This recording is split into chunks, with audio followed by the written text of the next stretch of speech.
You don't even get Donkey this week. It's just a cold open. Howdy, everybody. That's how it is. Yeah.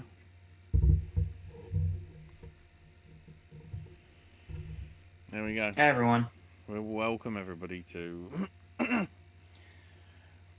was going to say a quieter week, but it sort of really hasn't been. I mean, there's stuff that we need to talk about that probably happened during Money in the Bank and we didn't even really touch on last week, either. One major thing involving a certain individual. And then we've got the other stuff with certain individuals, which caused a big old kerfuffle. And that isn't even including he who must not be named because he Dairy Queen.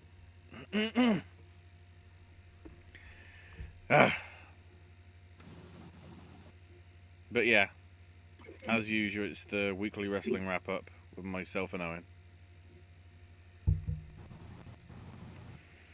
As we build up to... We might as well say it now. It's only fair that considering we did it for Money in the Bank, yeah, we're doing Double or Nothing. It's like, yay! Finally, I can do a show that I actually don't want to do against my own duress. I don't know. If there's some dodgy stuff on the card, it might be. So we've got news to cover, a fair bit in the UFC as well to some extent, and obviously the usual. Well, I say the usual, but we've got 2 weeks of MLW to catch up on and 2 weeks of main event as well. So because I didn't mention that last week either. But because main event's only a couple of matches, it will be quicker to get through anyway.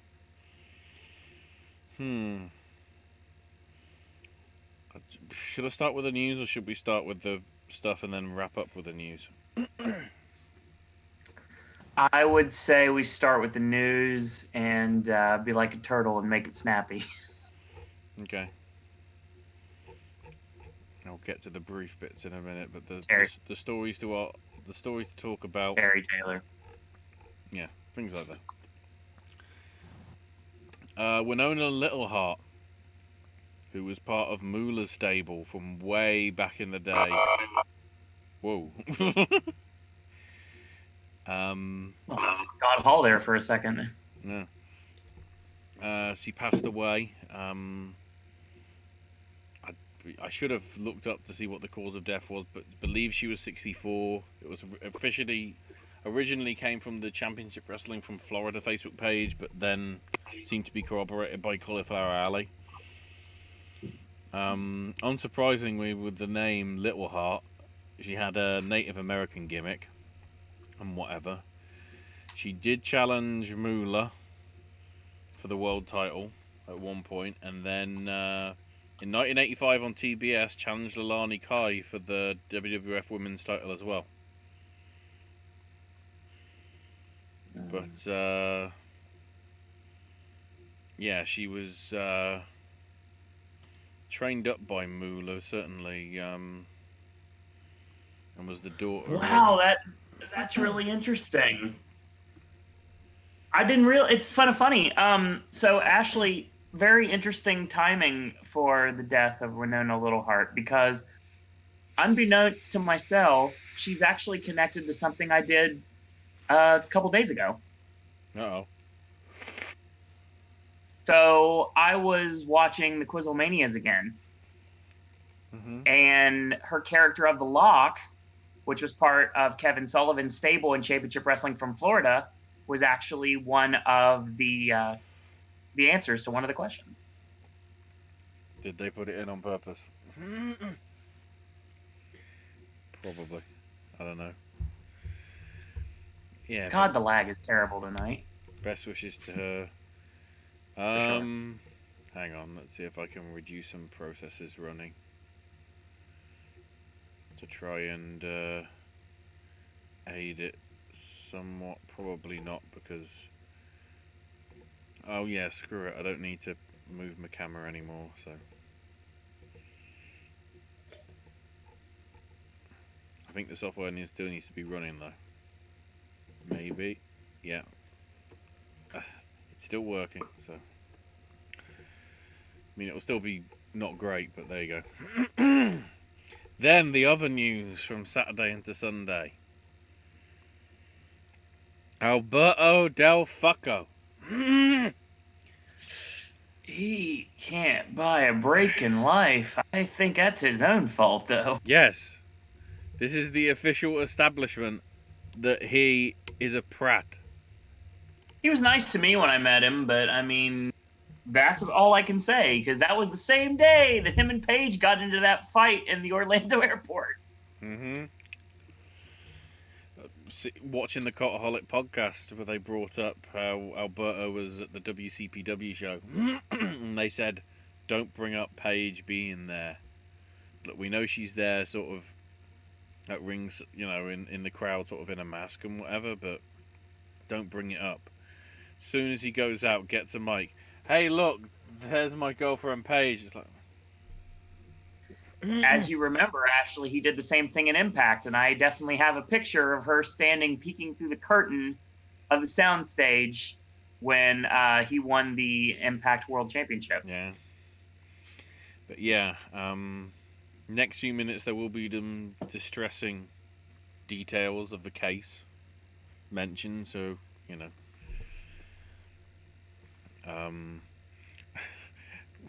when Dennis Stamp flashes on your screen, you can unmute. There's a purpose for him this week. Dennis Stamp is it's okay to come back. You are booked. So according to one of the NBC affiliates in San Antonio, Texas, Jose Rodriguez, the real name of Alberto, allegedly sexually assaulted a female victim after accusing her of being unfaithful. According to an affidavit, she said that he became angry after she wouldn't admit to infidelity. He slapped her repeatedly in the back of the head.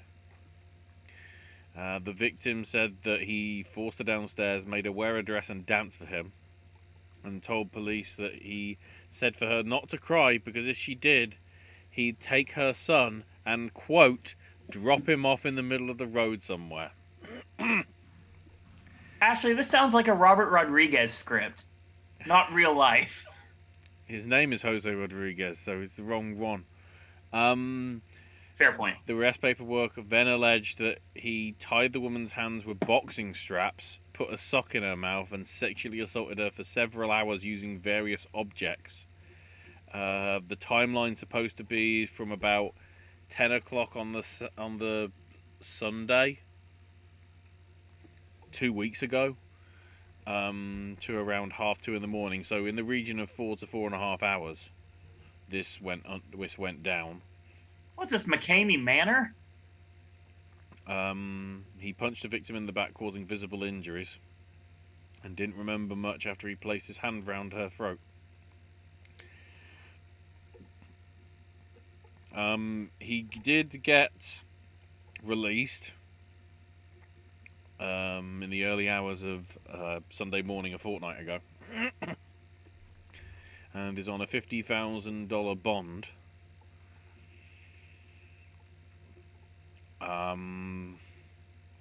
But if you look at the history, my word, there's a lot there. Getting fired from WWE for slapping the former social media manager after alleging said manager made a racist remark. Then, of course, the issues with Paige.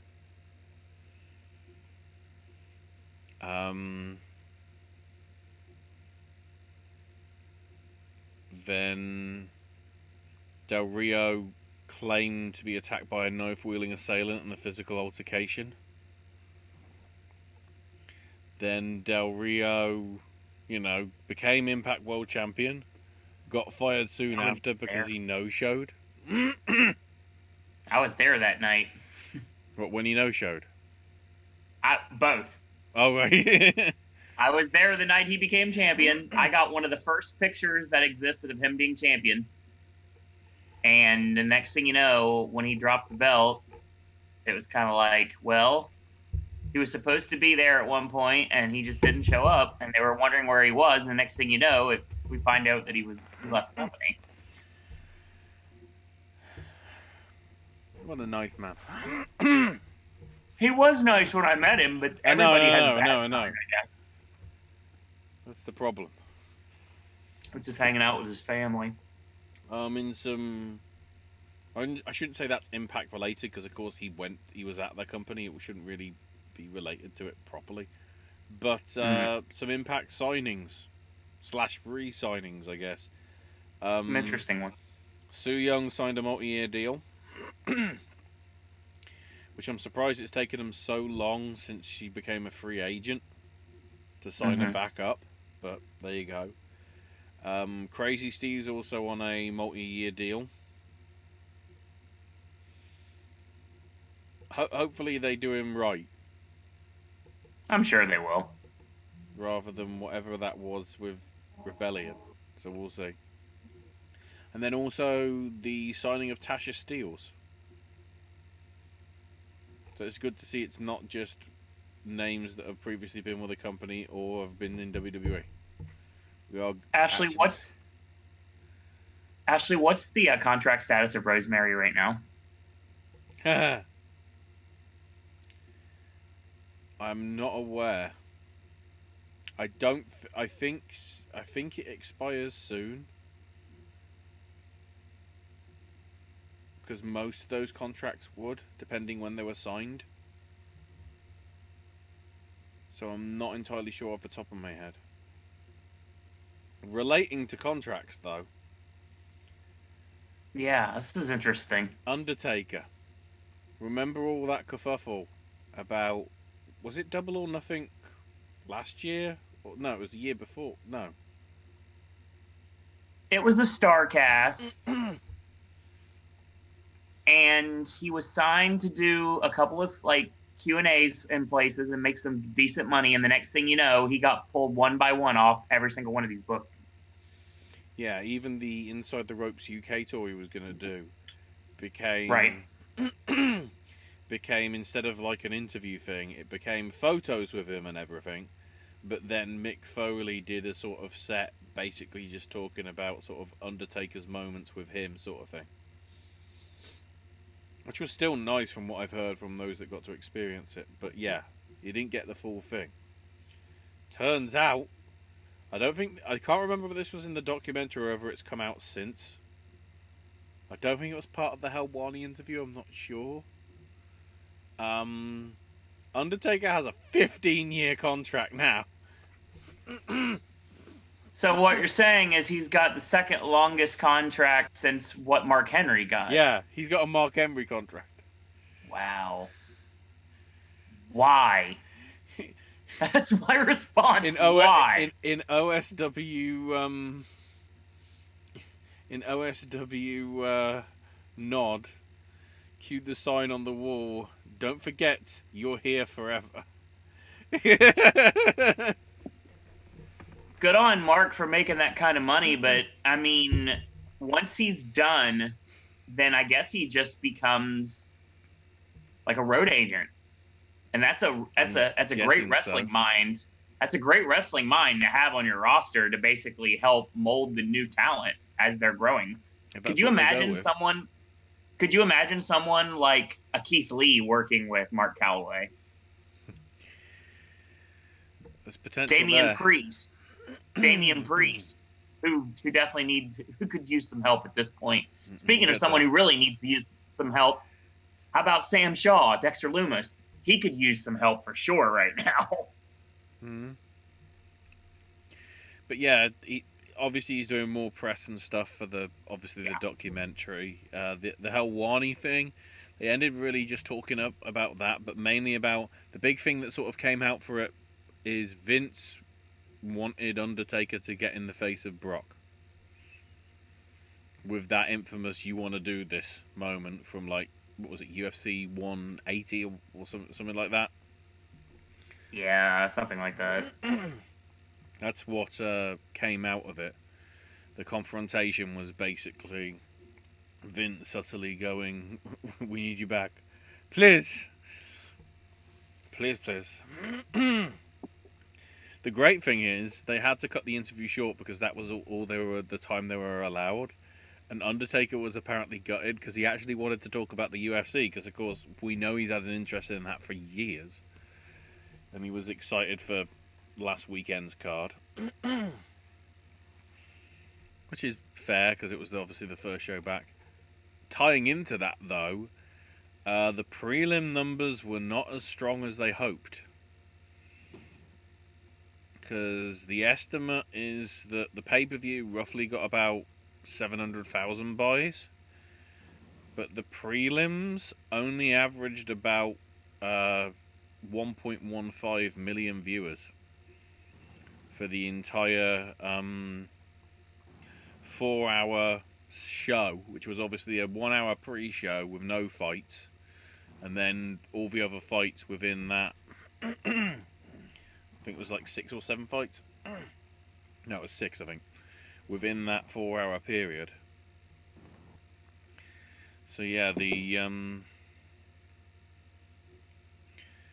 8 to 10 p.m. block averaged apparently sort of close to a 1.5.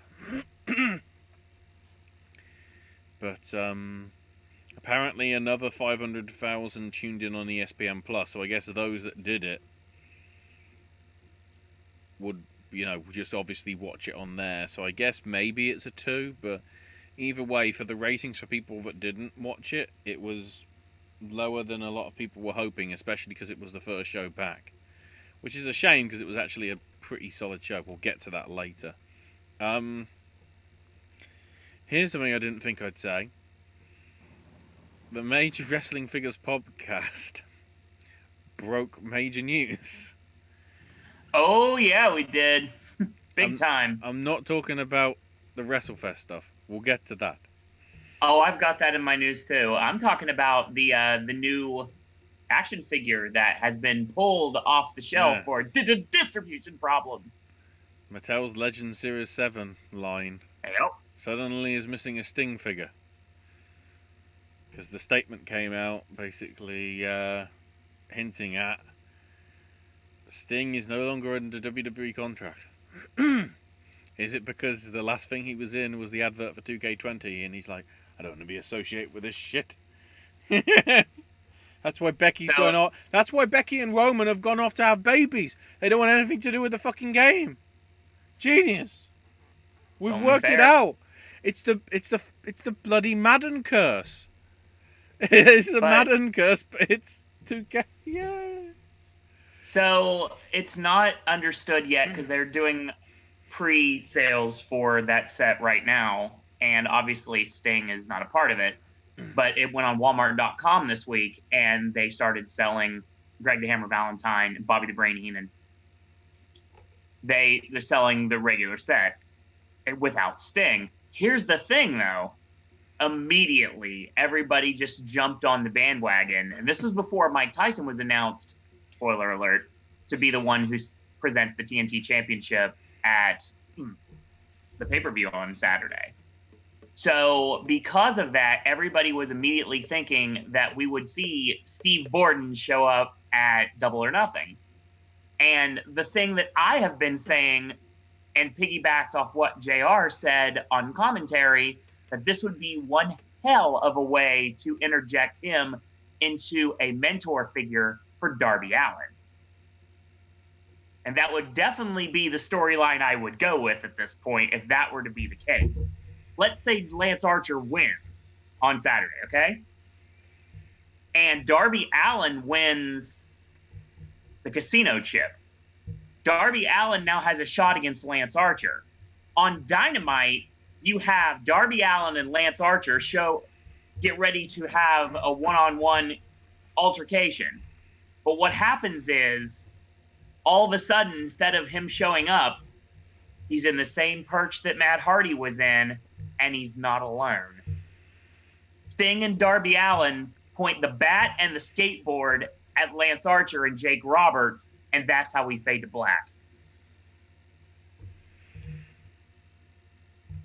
Sounds like a plan. I like it. I think it sounds good to me. In terms of ratings. I have to scroll through these. Raw's ratings were up from last week's record low. Highest viewership since the Raw after WrestleMania. It's all because of Becky. Considering the news that they announced, probably. I don't want to say definitively, but who knows? I would say there's really nothing else that was of much worth.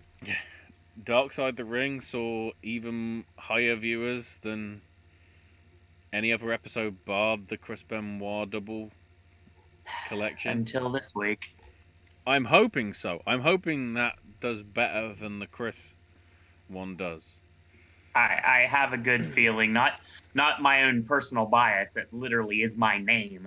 But the thing about it is that I feel that the story has to be told. And it's something that enough people know about that they will be more than happy to see a definitive answer given. And depending on who they choose for this, the people that they're choosing to be a part of this documentary.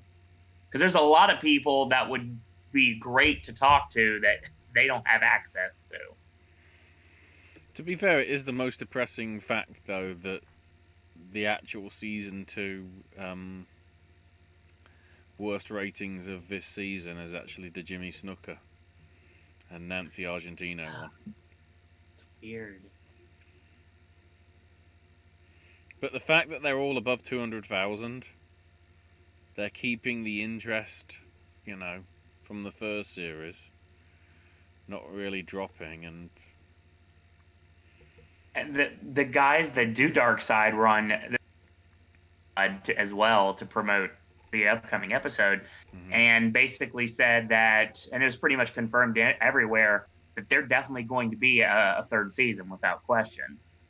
Because they went to Twitter and asked the fan base what they thought needed to be a part of season 2, and most of their answers ended up coming down. Like, for example, there was an article I saw earlier this week. I can't find it on here because we're live, so I don't really want to do my typing.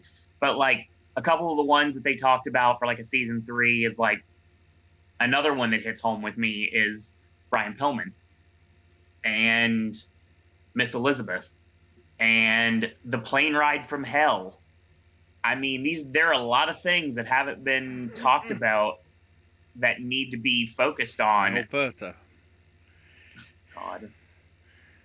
So many great ones I think that they could really do, and I think that would do great on ratings too. So yeah, I mean obviously you're not going to get anybody in the WWF umbrella without a question. And I know a lot of people that have been taking to social media lately have been saying that pretty much Dark Side of the Ring is AEW propaganda, because that's all that you ever really see on the show that are active. Well, that's because WWE superstars probably aren't allowed to be on the show, whether they want to be or not. For example, the Vince McMahon steroid trial, I think would be a really good Dark Side of the Ring. But who would talk about it? Yeah. That's the question. But yeah, I'm looking forward to the episode on Tuesday, but it's going to be real depressing for sure. We'll talk about Dark Side later on tonight.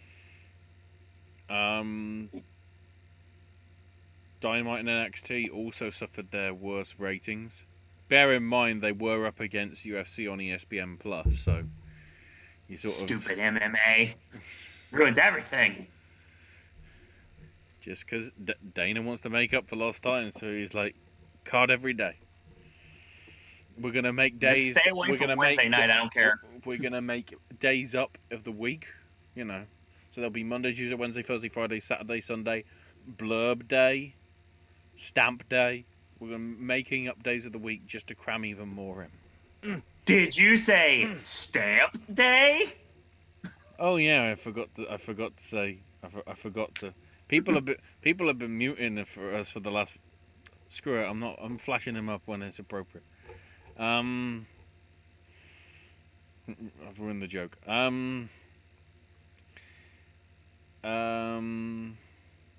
SmackDown's ratings were also up.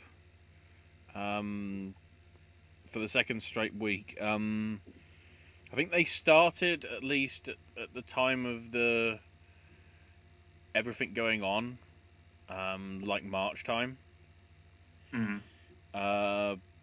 The ratings are down about 20%. They were sort of like 2.5 for the first one, and they've been hovering at the 2. Not pretty much the same as last week, but basically it only went up because some of the demographics increased for certain things. So overall, a mixed picture, at least on the ratings front. Now I need to try and find back where we're not talking about ratings. Oh, real quick before Ashley gets started talking, I'd be, given the fact that I've been binge listening to the Major Wrestling Figure podcast lately, I would be remiss if I did not mention that the lineup without Sting, and it's the WCW Sting, which has never been covered in a Mattel figure before, is Greg the Hammer Valentine. Don't forget, Razor Ramon and Weasel suited Bobby the Brain Heenan.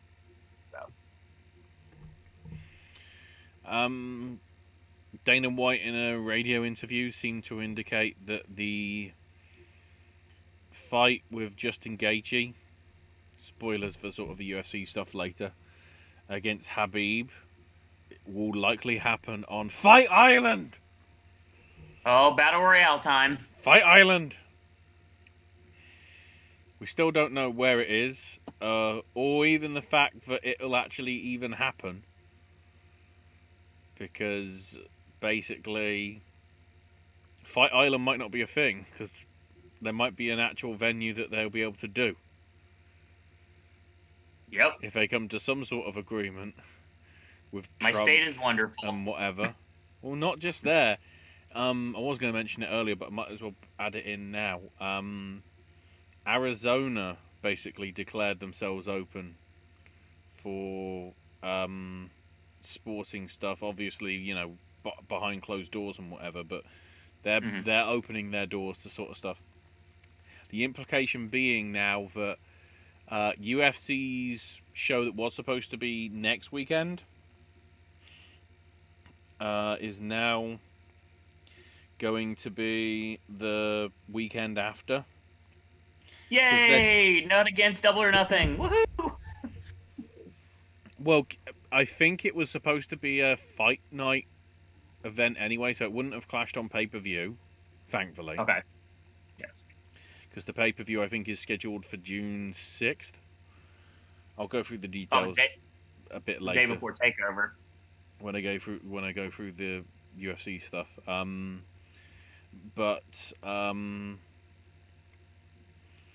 they want the show to be in Vegas, but if they can't come to an arrangement with Vegas, the idea is Arizona's, you know, a state over.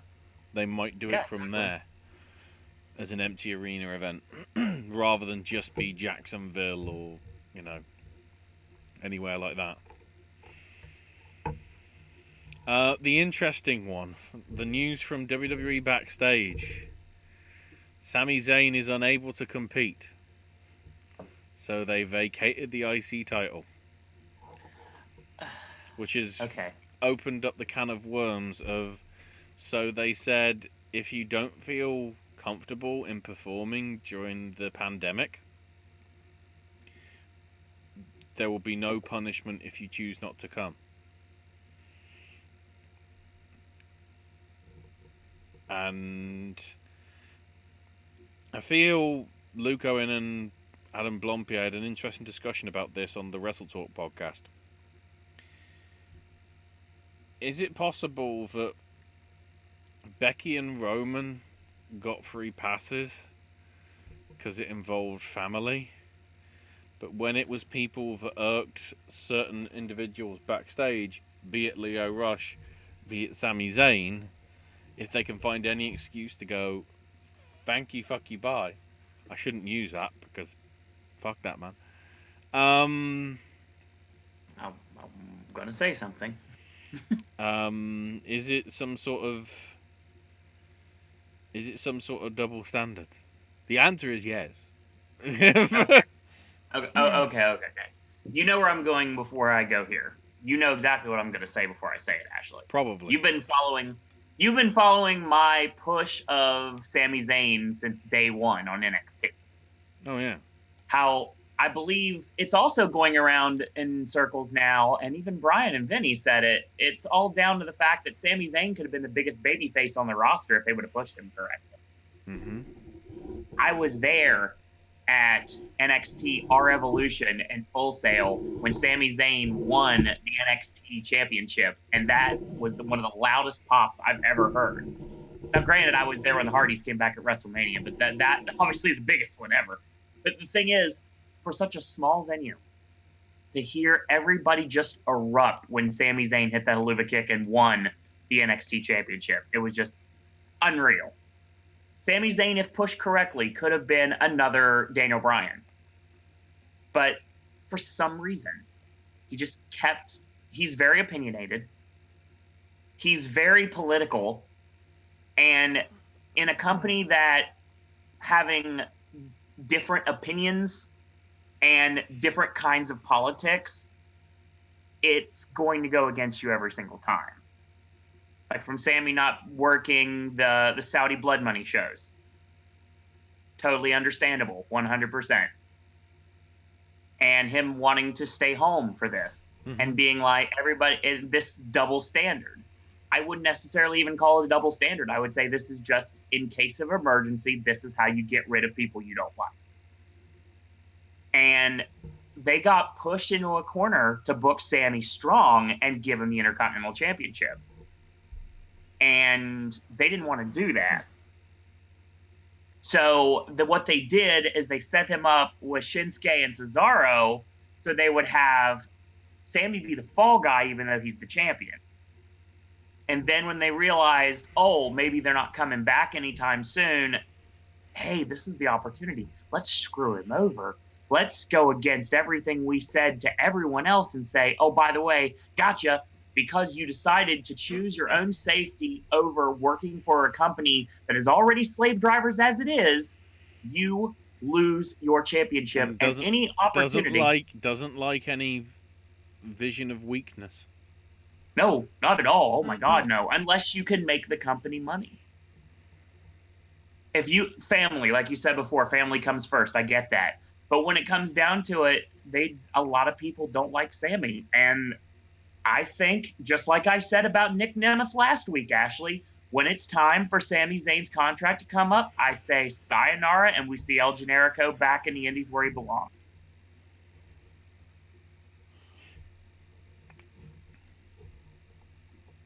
Can you imagine him showing back up in Reseda, California at Ebola? Unannounced. And Reseda, is it?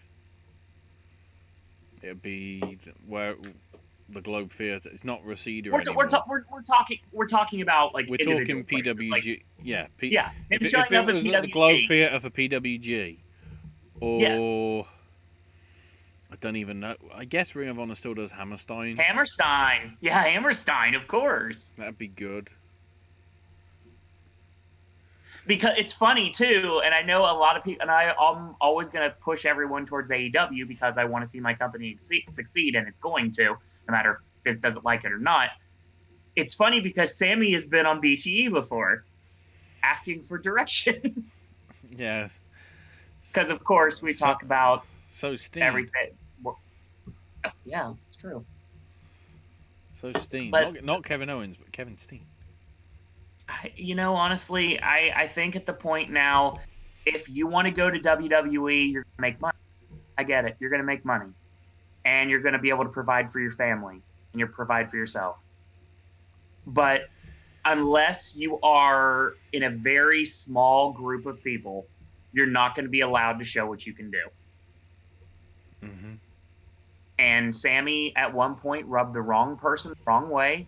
Like I said, he's very opinionated. He's very political. And WWE, those are two big red flags right there. Vince doesn't like his politics. Vince doesn't seem to like him, period.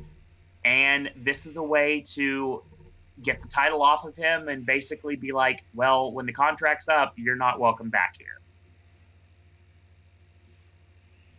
It's time for him to spread his wings and fly. Now, the idea of AJ Styles winning the Intercontinental title and bringing prominence to it intrigues me. But the thing is, it shouldn't have been this way. Yeah. We should have had Steen We should have had Steen and Zayn at WrestleMania in Orlando for the Universal Championship, just like I said they should have went with. That should have been the program. I love Owens and Jericho. I enjoyed watching it live. Sami Zayn has never got a fair shake. In Florida, where this started, if you're a WWE fan, with NXT. I was there that night too. The thing about it is that this is a homegrown feud that the culmination should have been for the Universal Championship. Sami Zayn beating Kevin Owens at WrestleMania 33 in front of all those people in Orlando. But we Perfect needed way to write WrestleMania the 20 storyline. closure. Exactly. We needed WrestleMania 20 closure. Shall we throw some more shade at WWE? That's what I like to do. If you haven't noticed, I'm a lot more like animated. I'm going to be probably in about 45 minutes. So, earlier this week, New Japan's CEO and president, Harold Mage, I heard about this. Harold May, put a video up basically detailing the roadmap that they've putting together for the resumption of shows. Right. Basically said why they haven't done empty arena matches as some other promotions have done, be it either in Japan or across the globe. The three reasons are: 1, to protect the health and safety of the wrestlers and staff; 2, venues being unavailable to use for New Japan events; and then the big one at the end, New Japan's own corporate social responsibility. I think that phrase alone is a Vince, Vinny-san. I don't think that's much out to Tony Khan and like Scott D'Amore and Don Callis. No, it's to Vince McMahon and Vince McMahon only. So he then went on to say basically the first step will be having empty arena shows, but that'll only be happening, 1, when Japan lifts its countrywide state of emergency, which ironically within days of that happening, or in days of that video, it's now beginning to actually get lifted, the state of emergency. One step closer. Numbers of new infections decline, which I think is... I haven't looked at the figures for Japan. And then when matches can take place in disinfected and safe settings. And when events do resume, there will be both in Japan, even be it at New Japan's dojo, and interestingly they did note the LA dojo as well will be having stuff which I guess will get put up on New Japan World.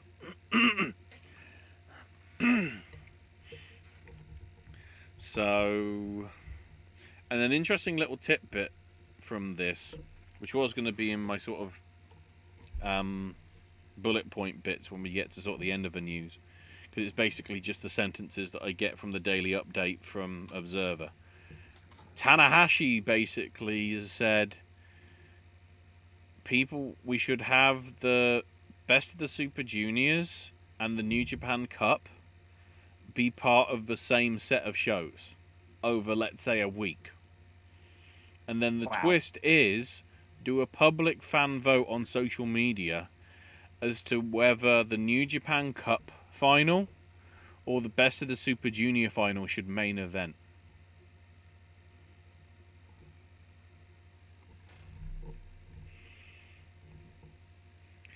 I wouldn't object. That's quality right there. Tanahashi coming up with the big boy ideas. Big boy ideas. New details have emerged this week on the Oliver Luck, Vince McMahon XFL issues. Vince basically fired Oliver apparently as commissioner for the XFL for, quote, gross neglect. And Luck filed a lawsuit soon thereafter to reclaim some of the money lost by his surprise dismissal. Basically, he's looking for somewhere in the region of about $24 million from Vince, which is the remainder of a contract that was worth 5 years and $35 million that he thinks he was due. And it was personally guaranteed by Vince through the Alpha Entertainment parent company, the parent LLC, basically ensuring that Luck could sue McMahon rather than go through bankruptcy court as a creditor. So Vince screwed himself, maybe.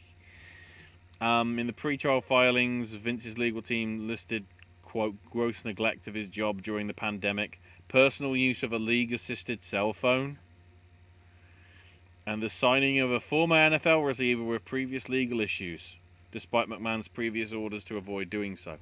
My wonder with that is whether that was, I think it was Antonio Brown. I think so. Whether it was him when he was shopping around because nobody wanted to sign him. You know, he played that one game for the Patriots and then they just let him go. So, whether it was that, and then the line in that, like, to close the filings, put simply, at the very moment when his leadership as CEO was needed most, Luck did not devote substantially all of his business time to the XFL, as required by his contract. So, my guess is either a settlement's coming, or we go in bloody, I wasn't going to say To Kill a Mockingbird, but I'm trying to think of, like, you know, I guess a few good men, because there's going to be a lot of shouting in that courtroom. Is it bad that I really want to see Vince? Really bad. Do you want to see Vince what? Because it cut out on my end. Of course it did, because the internet's wonderful. No, I want to see Vince fall on his face. Oh, I see. Big time. You want steroid case, but to go wrong rather than reach settlement or whatever. Probably that's what you're trying to say. The big coup, despite wrestling on SmackDown, which we'll get to in a minute, Gulak is no longer under WWE contract. They were working on a deal, and the bit of news from literally the last hour or so from Dave is his sources are saying, you know, it's not like he's not going back.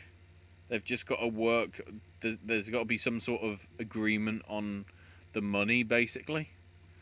Because Gulak, I think, is asking for more money because he feels like his stock's been risen.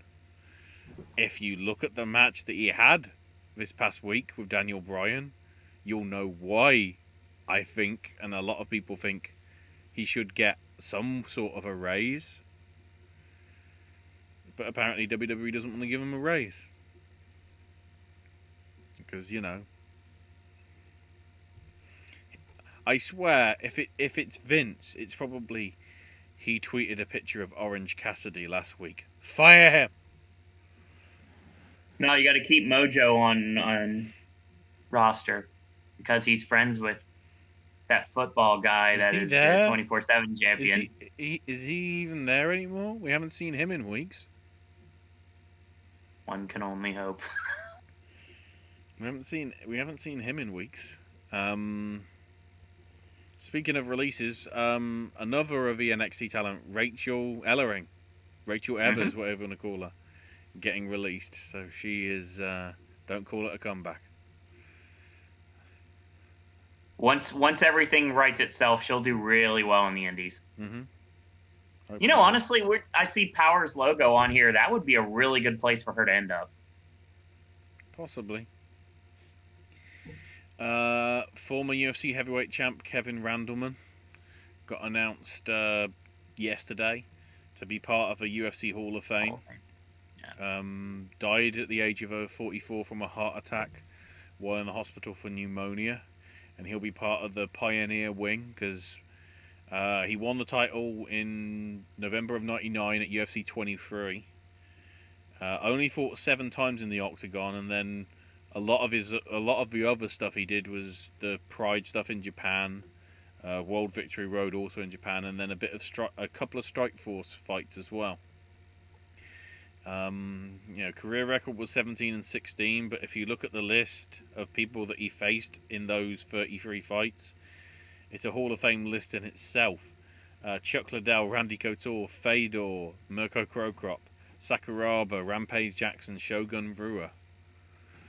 The first round knockout of Crocrop that he did on the Pride show in 2004 earned Knockout of the Year and Comeback of the Year in MMA sort of year-end awards, or it might have been Observers Awards, but either way, you know,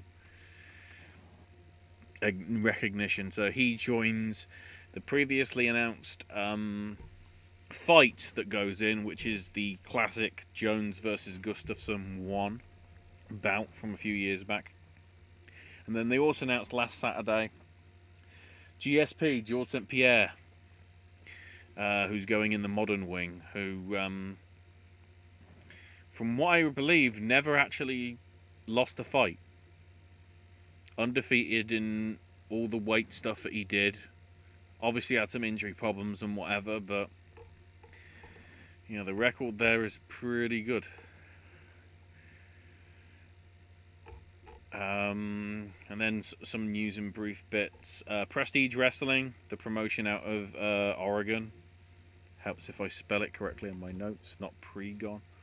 They're shutting down for the rest of the year and won't be having a new show until at least, 2021. The janitor mopping the floor in the Money in the Bank thing last week was Bruce's son, hence why he had a, Pritchard something to wrestle with hat on.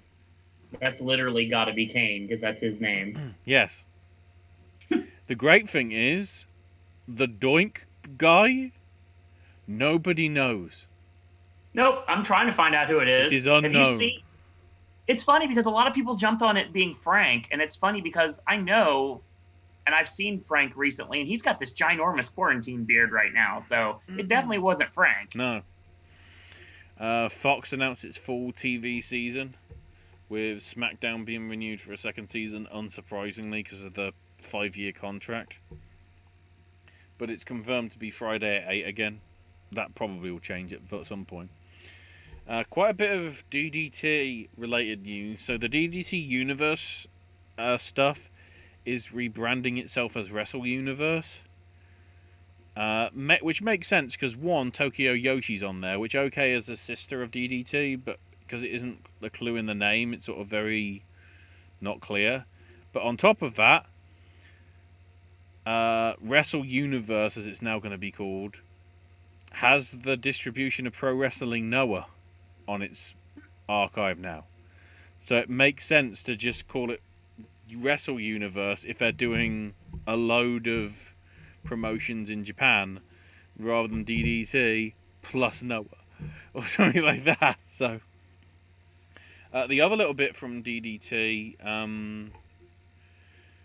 or the other couple little bits, sorry, they're going to conduct an open experiment. I don't know whether this has happened yet. They were going to do a Zoom pro wrestling match with it says 100 audience members in the chat room, but I think there has to be 100 people in the call, so basically it'll be 99 people with basically reacting to the match in some shape or form. They've also announced that their updated plans for the Wrestle Peter Pan, their big show of the year. It'll be across 2 nights on June 6th and 7th. Both nights will be airing on DDT's Wrestle Universe, but night 2 will also air on a beamer, which I think is one of the local. It's some sort of station or service in Japan, so it's going to be accessible there for people to be able to see, which is a nice thing. Tying into what we talked about previously with Sammy, Carl Anderson tweeted earlier in the week, "Listen, we had a decision to make in September 2019. We clearly made the wrong one. In 68 days, at the time of sending the tweet, at midnight, Luke and I will talk about it. All of it, hashtag Talking Shoppermania."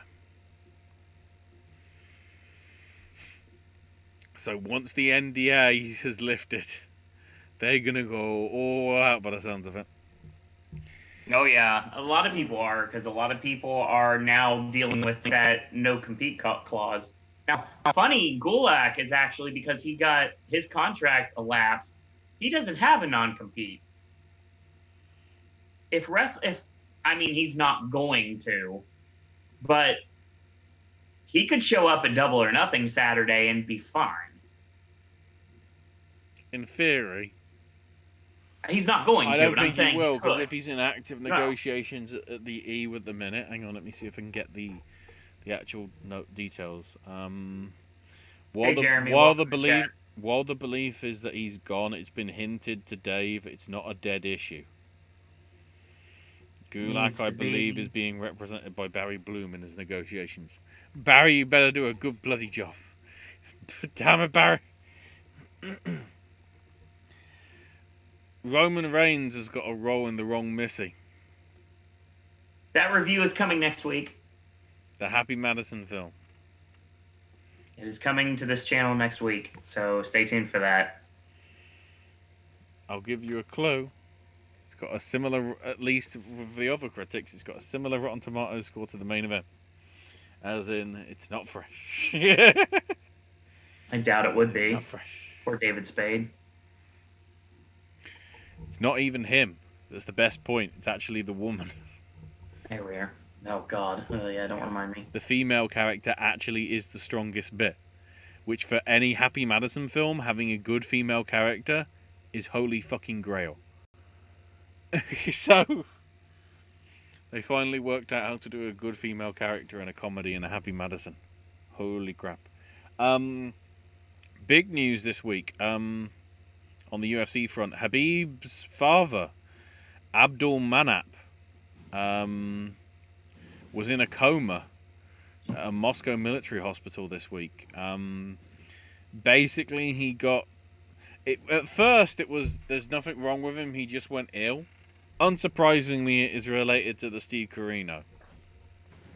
He had some Steve Corino-like symptoms, which then led to his heart attack that he had. Thankfully, the word is now that he's still serious condition, but he's out of the coma that he was medically induced in. So, hopefully he's on the mend. Obviously, this is, putting on a lot of pressure on Habib, especially with all the interest in his stuff and everything going on, so best wishes to him. Progress Wrestling out the UK. All the shows for this summer that were going to be happening, cancelled. With a tentative earliest start date of October. Good God. I guess the issue is Progress can't really do empty arena matches. I guess they feel, so that sort of changes that. The King of Fighters All-Star, which I think is a mobile game, I'm not sure, randomly now has Cena and Kofi Kingston and Becky Lynch and Rock and Undertaker in it. I think there actually might be more than that. Oh yeah, it says other WWE stars, but they're the sort of big names. It's weird. A mobile game. Yeah, it is weird to see sort of the King of Fighters characters alongside, Rock or Sting or people like that just randomly in there, just all that sort of stuff. A message from Ronald Zachary Souza a few days after testing positive for Steve Corino, and not being able to participate at last week's 249 pay-per-view. Basically, he wants to fight as soon as he's medically cleared. He wants to reschedule the fight with Uriah Hall that he was going to have to put on the show that everyone expects. So hopefully that'll be happening. Also on the MMA front, Scott Coker at Bellator said Fedor's retirement tour will still be happening, but obviously on a new timeline. So Matt Cardona and Brian Myers are going to be in Retromania Wrestling. Yes. The WrestleFest sequel. So although,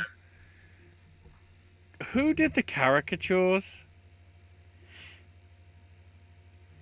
The design of the game characters looks alright, but those caricatures on their sort of tweet that says about it, Brian Myers sort of looks like, caricatured Brian Myers. Yeah.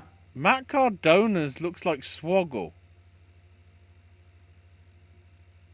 I see where you're coming Cardona from. looks more like Swoggle than he does Cardona. Is this a rib? He Is looks this a right rib, in the man? actual. Is this a rib? Don't make me pull Look, the knife on you. You already know. I already know. It's a good roster. It's a good start out roster. Hmm. I mean, there's a lot of very interesting names on this. They really wanted Demolition, but WWE was like, nope, that's not happening. I can't Game's remember. coming out in July. Mm-hmm.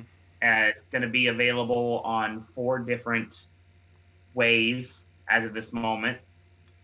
And you can actually pre-order it right now.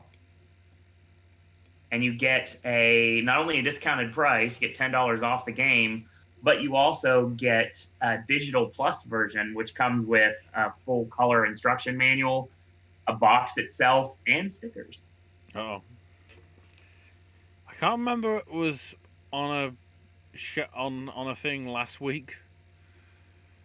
Whether it was Money in the Bank or last Saturday's show, or whether it was just privately with Billy when I was watching Raw last week. I was like, where's the classic content for the network that normally comes every month? And lo and behold, the news came through the last day or so. Episodes of WWE Confidential from 2003 and 2004 are going to be the new content, which will be added tomorrow. So in a number of hours, it'll be there. Also, I want to play the bloody Kill Bill Ironside siren thing, but I can't be bothered to. The brand-to-brand invitation. Summoned by the networks because they're desperate for the ratings. I feel there's a problem here. So, the brand-to-brand invitation is a, quote, process by which only 4 times a year a superstar from Raw and a superstar from SmackDown will be allowed to travel to the other brand. So I don't know whether that means one superstar can go to the other brand 4 different times, or whether they're only doing crossovers 4 times a year. In which case, that's not going to boost ratings at all if it's only one show every other time.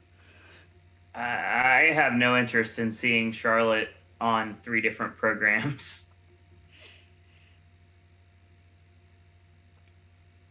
I have no interest in seeing Baron Corbin on 1 program, much less 2. Yes. That's why I'm very glad I don't watch this product anymore. Understandably, P. Windsor's reporting that Caleb Connolly and Zayn Riley have sent cease and desists to the former Revival regarding the Revolt name. Good luck with that. Well, the word is now they're going by FTR instead. Yeah, they're going by FTR to try and as a make good. They were all. It was said on Twitter this week that they were always planning on going as FTR. That's just what it stands for. I mean, if they're sensible, they need to change it to FTR. Needs to. I mean, we know what it actually stands for, but if you want to give them that thing, just call them full-time wrestlers. That'd work more in NWA Power. No, it'll work in AEW. I think they're just going to call them FTR in AEW. Speaking of that, that'll go into BTE tomorrow. Yeah, well, so many teasers that we've had with that. What finally drives Matt and Nick so crazy with being stuck in quarantine that they hop in their cars, hop in a plane, and then fly to Jacksonville to be on the show this week. That and Hangman Page being told already on, spoiler alert, on Dynamite this past week, Jericho said he was picking berries in North Carolina. What else is in North Carolina? Adam Page is like walking around the woods, and next thing you know, bam, he runs into the Hardy compound, and that's how he gets to Jacksonville as well. It writes itself. It just really does. We'll talk about BT in a bit, but yeah. Because for now, we'll just realize. And Ashley, of course, we do have the Revolt versus FTR match series, which I guarantee will come out of this at some point because they're going to make money with this. They definitely will. Mm-hmm.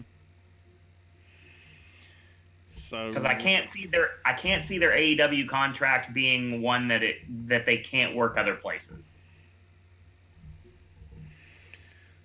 So now that's an hour, speed read through the results. So bless it. Why we take so long on these shows? I'm sorry, guys. That's why I said you should be second. So Raw obviously had the Becky announcement. Asuka's briefcase actually had quote unquote the title in it. And Asuka did what she normally does. She was like, yeah, I'm the champion, and did all her dancing. And then said, I'm happy for you, You go be a warrior because I'm going to be a mother. And you could tell from the way that Asuka was like, they definitely dropped it like Asuka didn't know. They just told Asuka something's happening with the title.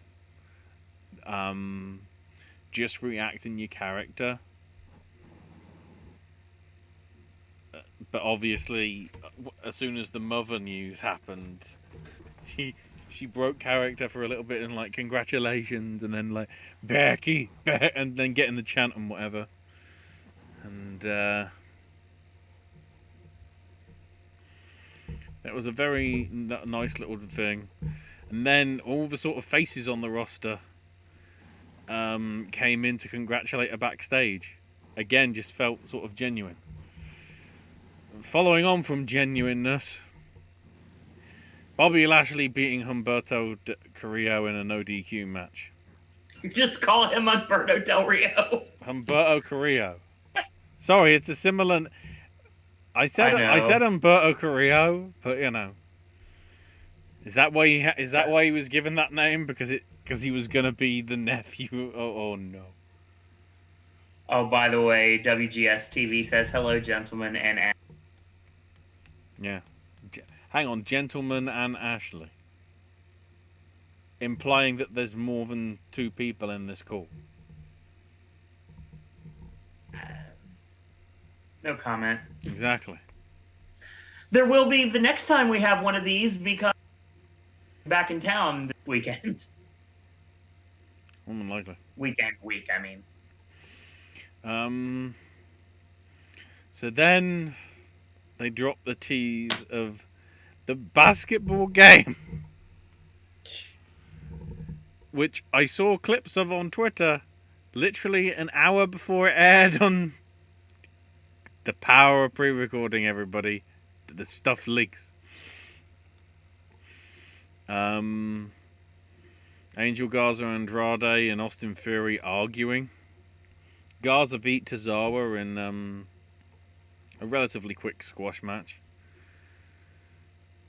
But again, more arguing, and Drew McIntyre basically came out, got into a fight with all of them, which then built to Drew McIntyre and Andrade. Again. Of course it did. Still a good match. Drew winning. Then grabbed the mic and announced the brand-to-brand invitation. It's like, oh no. Yeah, because I want to pay money to see you work with Baron Corbin. Yeah. Thank God I don't have to. Corbin is on a brand. It's like, nope. Corbin is on a brand that, well, he's on a brand, just no. Then MVP's basically implying, I was getting my start when you were having your last WWE Championship match. What's happened?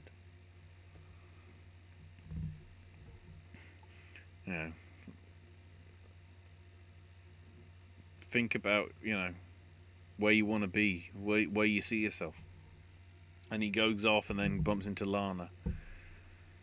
And then basically, if Lashley wants a way out, come find me. And then obviously Lana is upset and whatever at trying to break it up. And it's like, go to your boy, spelt with an I, of course,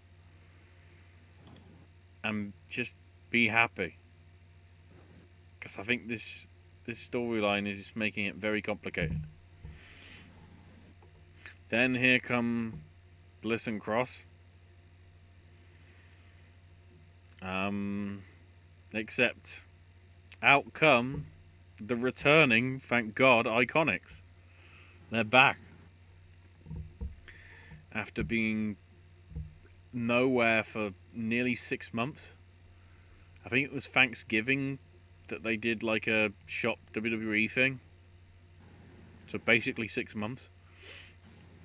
They basically wanted a shot at the titles, which they weren't getting immediately, but they wanted a match, which they did. The Iconics won that match, so I'm guessing something's happening. So then Caruso's talking with Mysterio, and Mysterio saying, I thought I was gonna die, but then I landed on the secondary roof.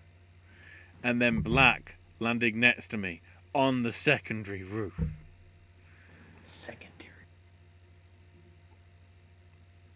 And Rollins comes in and just is staring and whatever, and congratulates him on the news of being a father. Mysterio offers the handshake, congratulations, and just stares. Seth does and leaves. And Mysterio just goes, what a dick, and is like, oh. Then Ricochet, Cedric Alexander, and either R-Truth or when he put in his stupid false teeth, Pretty Ricky, yeah. Oh boy. Managed to beat MVP Shameful and Brendan Vink. And then Truth got murdered by Bobby Lashley. Then Jinder Mahal said he's excited to be back. And I'm like, you're the only one. And then Shayna's promo. Oh.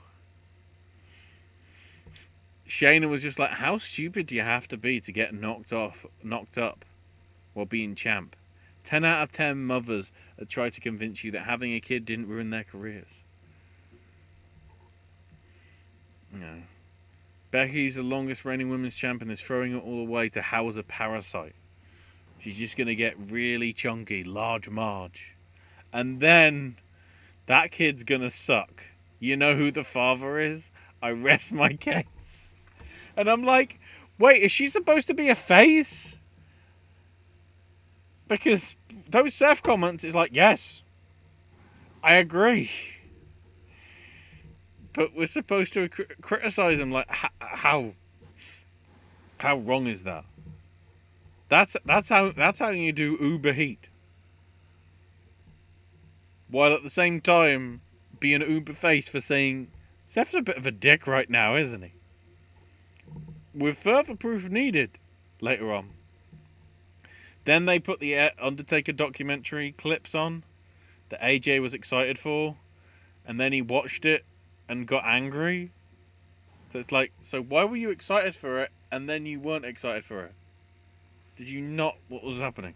And then Becky was hugging Vince in the back with no sound, so we don't know what was said. Then Mysterio and Black versus Rollins and Murphy. Rollins was just standing there, like, emotionless, just staring. I think it was catatonic. Not even focused on whatever was going on. And it was only when there was an inadvertent hit from Mysterio, like, he elbowed him accidentally in the head.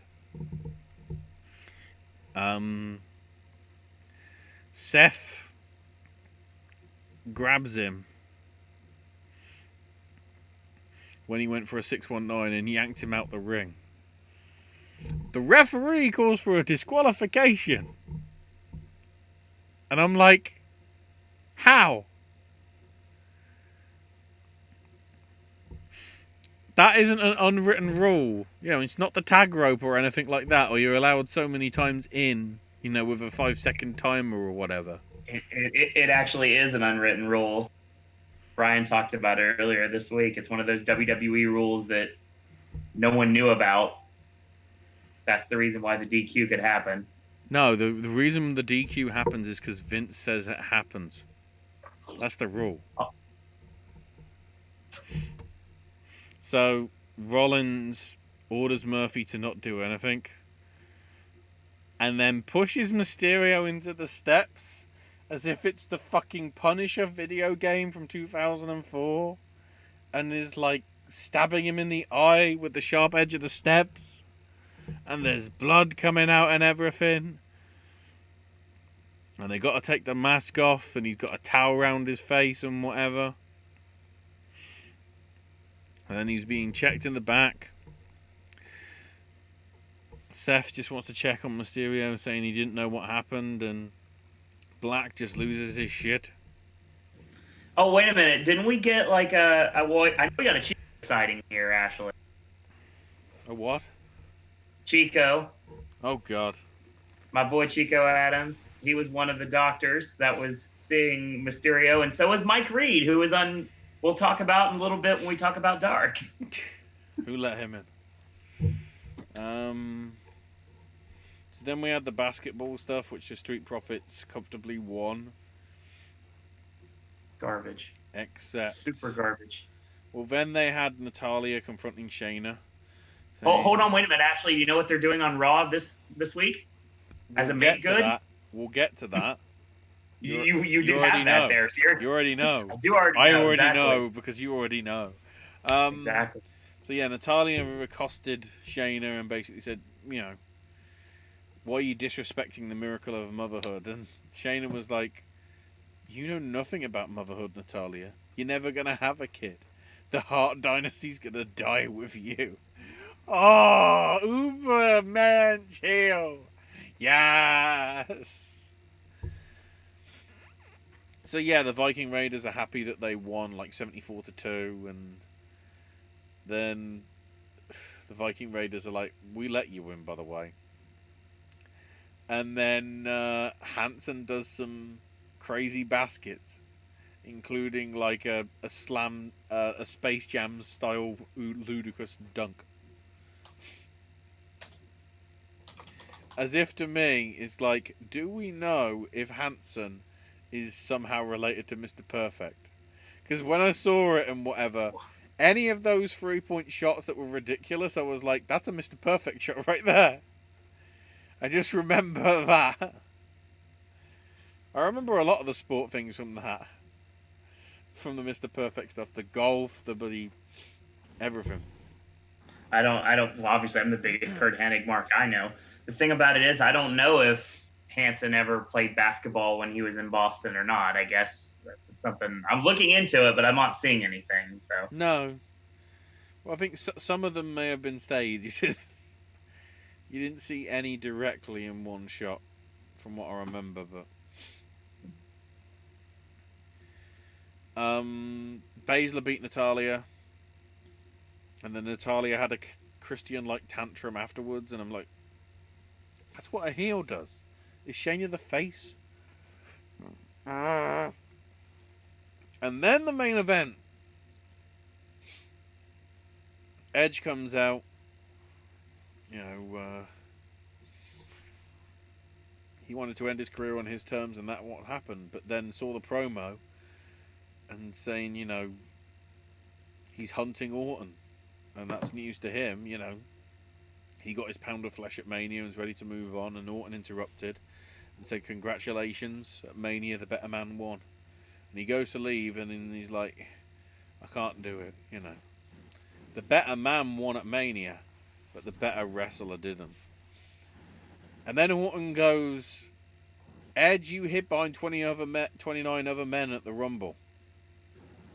And I'm going, how did he hide behind 29 men when by that time Brock Lesnar had already thrown out 13 of them and got eliminated? Huh?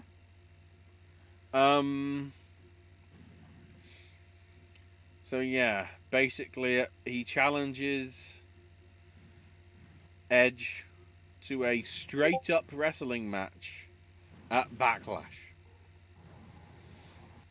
And Charlie asks Edge for a response and doesn't say anything. And then I still can't believe this was said. Charlie Caruso goes, "Well, if this match does happen, it could be the greatest match ever."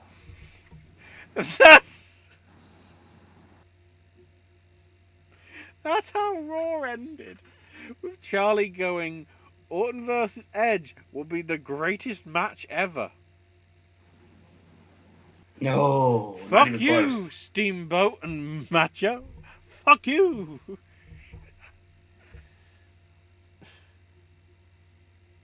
Fuck you, Austin Rock at Mania 17.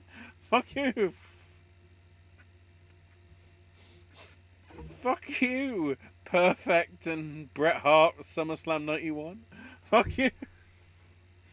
Fuck you, Punk and Cena at Money in the Bank 2011. It's gonna be a random fucking pay-per-view called Backlash. It's gonna have the best match in WWE history. No. No. I'm not even selling that. No. I refuse to. No. Why did you say that, woman? So yeah, I know it was force-fed to you, but dear Lord. If that's the only match that's on Backlash now, I'm not interested. There needs to be some other juiciness. Speaking of juiciness, they actually delivered. 9 matches. 9 matches on the Dark. And they all took place in Jacksonville. Amazingly as well. Yeah. In the space of about an hour and... I think it was like an hour and 10. So it went a little over. Hour 15. Yeah, it was a little over, but... Still, squash matches done aplenty. It's also worth noting, though, that all the referees were wearing masks for Dark. But not for Dynamite. Right. I don't know what's going on, but there we go. So, we open with Cabana beating Sean Dean.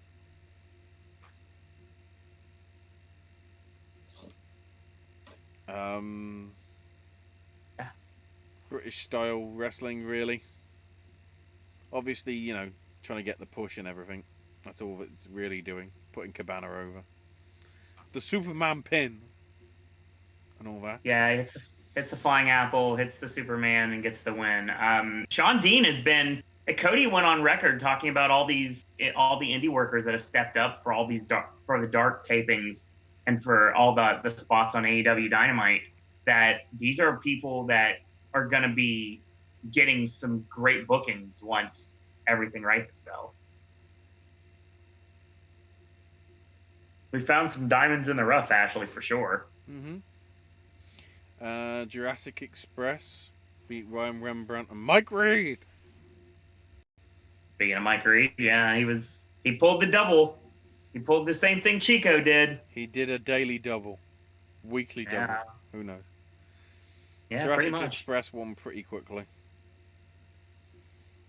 Yeah, they win with the wheelbarrow into the assisted cutter from Jungle Boy.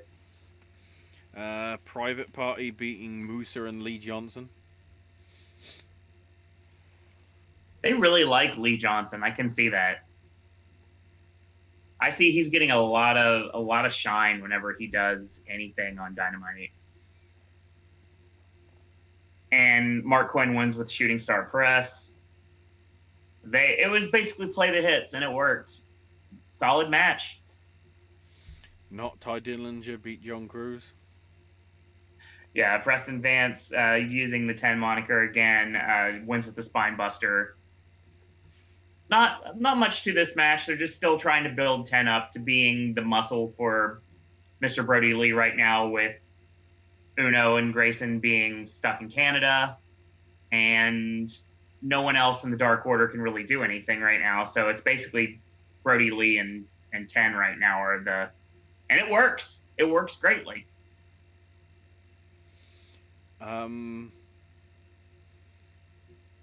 Phoenix beat Alan Angles.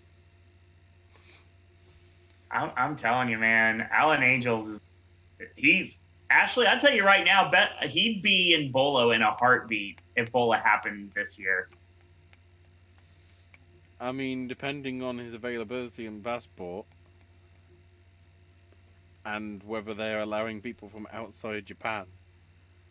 Best Super Juniors, yeah, definitely. I'd say oh my god, yes. For him to sort of get some experience at Super Juniors, maybe as some sort of different talent exchange. And we're not done with him, but we'll get to that in a minute when we talk about dark tapings for this coming week. Mm-hmm. Solid stuff here. I'm glad Phoenix is back. I'm glad he lives in the States so he can actually come work these tapings. Good old Great Alan. stuff here. Black Fire Driver match ends. Just a solid match. And Alan Angels, man, I'm telling you, this guy's phone is going to be ringing off the hook when wrestling starts back up again. If AEW is smart, they'll hire him in a heartbeat. Chris Statlander beating Danny Jordan. So Ashley, remember when we were talking about the Decatur, Georgia tapings at the Nightmare Factory, and I said that there was this attractive girl in pink that was in the corner of the heel side face side in that time, that I did not know who that was. Hi, Danny. Yep, that's exactly who it was. There it is. Yeah, I have another wrestling crush, apparently. Danny Jordan. I like the Mean Girl gimmick. I think it works really well. I think it's a really good heel gimmick, especially for Dark. Her and Statlander work well together, and they've had matches in the past, so it makes sense that they would have a really good one here. It got a little bit rocky somewhere in the middle, but Big Bang Theory was enough to finish it, and Statlander gets another well-deserved win moving into the four-way, which we're going to talk about in just a few minutes.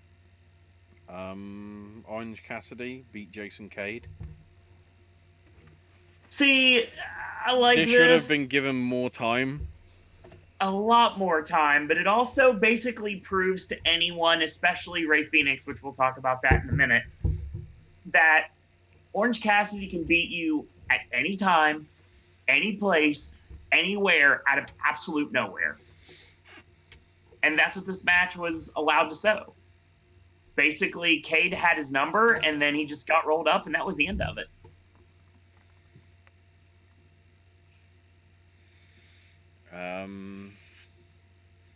Dr. Britt Baker beating Skylar Moore.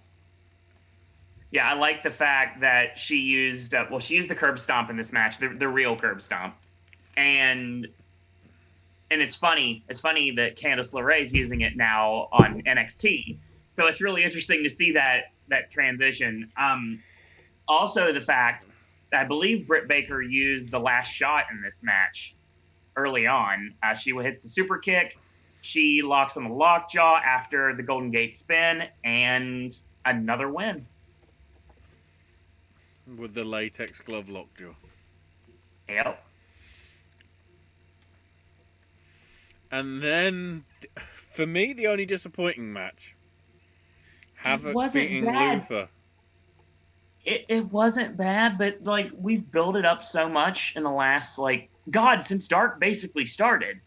Since Luther showed up with the Nightmare Collective. The thing I would say right now that this could have been something else. My main issue was the finish. Because Penelope Ford takes the ref out, and it's like, Yep. why? It's a no DQ match. Yeah, there wasn't a reason for that. It allowed Kip Sabian to come in with the chair shot on Luther, and then we got the bear hug DDT and gets the win. But it's a no DQ match. I know. I don't know why. Dr. Luther lives for that shit. Yeah, and Jimmy Havoc again proving his newfound allegiance with Penelope Ford and Kip Sabian rolls through once again. Super bad Death Squad. I like this. Again, Kip Sabian and Penelope Ford have been diamonds in the rough during this whole situation without question. And this just builds up to it. But the question is, what do you do with Dr. Luther now? Mm-hmm. I mean, can we do a deathmatch division on Dark? No. I think they're having to be very careful with that, but considering what happened with Kenny and Moxley, if they have the reputation, some of the athletic commissions will be like, yeah, no. Yeah, I mean, I think Dr. Luther would be a good fit with, obviously, when they can get out of Canada. I would say the Butcher and the Blade. That would add to the already stacked stables that we have in AEW. Yeah. Because don't forget, we're getting trios titles. They talked about it on the Jericho Cruise last year, and Kenny basically let it slip that next year we're going to have trios belts. We need to build more trios, and I think that would be another decent one to have, to put Luther with the Butcher and the Blade.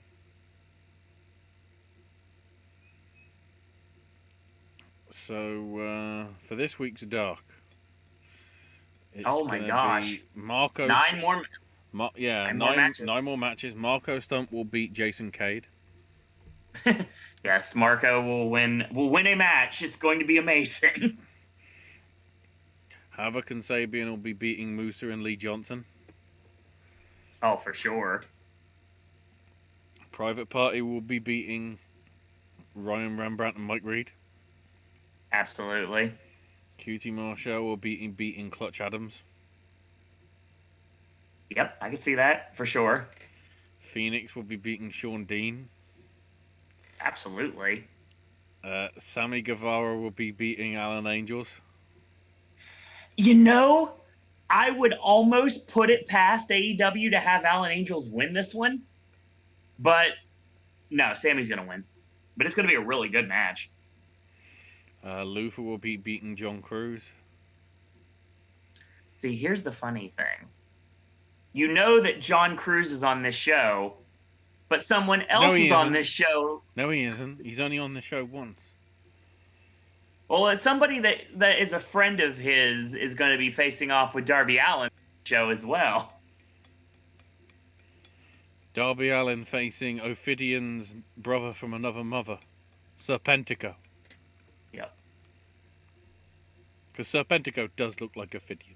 That's all I'm saying. He does. And then, arguably in the main event, Danny Jordan losing to Hikaru Shida. Should be a solid match, though. To build up to Saturday. Yep.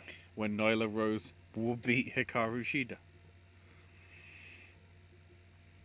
Yeah, I'd say that's probably a good bet. Because that's all that's going to happen. Because they're waiting for Kong to get back from whenever they finish filming Blood, which at this rate will be 2021. Or you put then Shida again, over. Glow's in enough trouble as it is, what with the director passing away. Yeah, Lynn Shelton. This weekend, so respects out to her and her family. So we talked about, or Shida wins the title because obviously she lives in the States and she's not really quarantined places, so she could stay. And then you build Dr. Britt Baker to be the next challenger. And then it will be, why did you push Nyla Rose? That'll be the problem. Because then the problem is, do you basically punish Nyla for not showing up? No, but that's how it will be seen. Just like how Vince, took the title off people that refused to show except for the certain things. Hangman Page on line 1 is all I have to say. Yeah, but I'm just thinking with Nyla, it makes more sense for her to have it, and then somebody No, no, else. no, no, no, no, no. Don't get it twisted. When you're building a heel champion and you have heel challengers as well, because obviously Dr. Britt Baker has got to get a run at some point. They're building to that. Yeah. This mild feud with Chris Statlander in the meantime is basically getting her there. The thing is, Nyla is going to win on Saturday, no doubt in my mind. I'm just offering another opportunity of if they wanted to go a different direction, that is an option they could go with. But yeah, Nyla's definitely going to retain on Saturday. There's no reason to have her drop the belt yet at all. The great thing about Nyla is, Ashley, she could actually work with both faces and heels. Maybe. Because she's a monster, and that's what they need her to be. They need her to be a world beater. And that means she'll go after both faces and heels. We'll see. And that's how it should be. And then last week's been the Elite. Starting with FTR Toast. Where can I get this toaster? Please. It's funny. Matt and Nick are starting to have so much frustration being stuck in their house with their kids that they're basically like, I gotta get out of here. And it's just like, it's coming. And this week on BTE has to be when we roll in to why they're going to be at Double or Nothing. Brandon Cutler doing the kick out challenge. Peter Avalon says he sucks, so Brandon challenged him. Avalon says he needs to take a powder.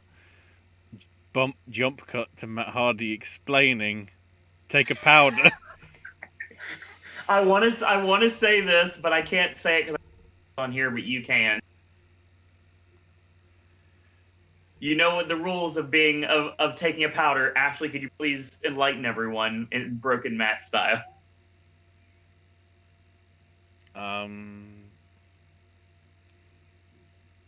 Fucking run. I don't know. 3 reasons why a wrestler takes a powder. Number 1, he needs to come up with a new strategy. Second, he's legitimately injured. And third, he's a cowardly chicken. I'm not saying it. And coward chicken shit. Bad guy. Chris Daniels showed you how to make a mask out of a t-shirt. Hangman Page now does his Dynamite entrance with Hangman Page says basically, I'm going to go get drunk and live in the woods. He's Nick Nolte. He is actually Nick Nolte. And he gets a graphic, and it literally says at the bottom during the Dynamite opening with all the pyro, it says Hangman gets drunk and lives in the woods. And then, as if it's a 24/7 title, Avalon's in his front yard with a referee announcer and Neighbor Steve. And Neighbor Steve beats Avalon. Yep. So good. Peter Avalon and Brandon Cutler have an amazing feud because of the show. Then, in a genius parody of The Last Dance, Scorpio and Kaz are doing quarters in the locker room. Daniel's wanting to join in but was excluded. Just like, let's recreate a scene from The Last Dance documentary, just put it in there. Random Justin Roberts, why has he got long hair cameo?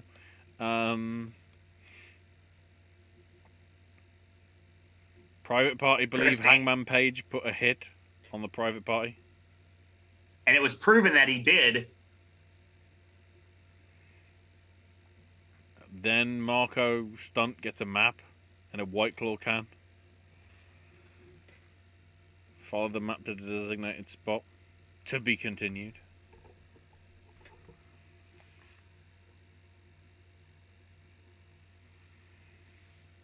We played more tennis. With blood. With the Jacksons. Yeah, that was great. Bust it open.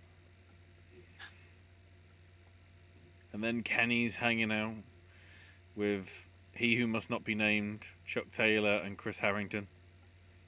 God damn it, Marvez. He wanted the opinion, and Chuck and Alex are like, you look like an amateur. And Harrington said, you're the ultimate yes man, and and a pussy ass bitch.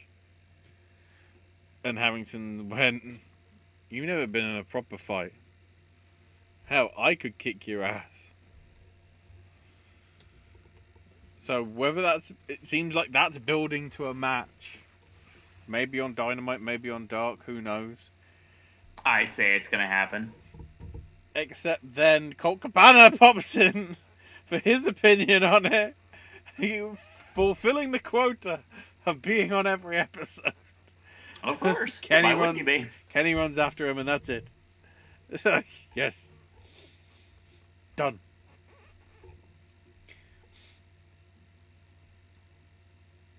So then we come to Impact, which started with the former voice of TNA, Barry Scott, talking about TNA, not Impact Wrestling. And it was just really, really well done. Made me confused to what I was watching though. It's understandable. Also in well done. I don't know why I said that, because Hernandez beat Madman Fulton, because we're pushing Hernandez, because I mean it was okay. I thought, it could have been shit.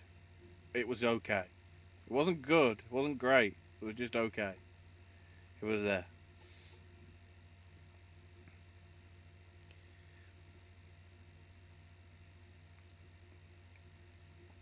There also seems to be an implication afterwards because Fulton's angry and, Dave's unhappy, Jake's trying to calm him down, and Crazy Steve shows up. So the implication is Crazy Steve might be in charge of OVE now. That makes sense. Dave Crist faces Crazy Steve next week. Joseph P. Ryan walked up and said it was offensive for crazy people to be calling others crazy. The only problem is, literally a few days after this, Joey Ryan talks to a crazy man on Twitter called Cornette. I didn't even mention that in the news. I'll mention it in a minute. Kylie Ray beat Tasha Steelz in a good, if brief, match. Then Raju did another sort of epic. He's good at the promos, admittedly. Shame he can't deliver on the wrestling stuff. Then Susie talks with Kylie Ray, because Susie and Sue Young, lol, didn't really work. Unsurprisingly, we had a good match between Kimberly and Havoc. Kimberly getting the win, though, with some brass knuckles. So it looks as if Kimberly's heel. Interestingly. Kira Hogan, Hottest Flame. That's the title she's going by.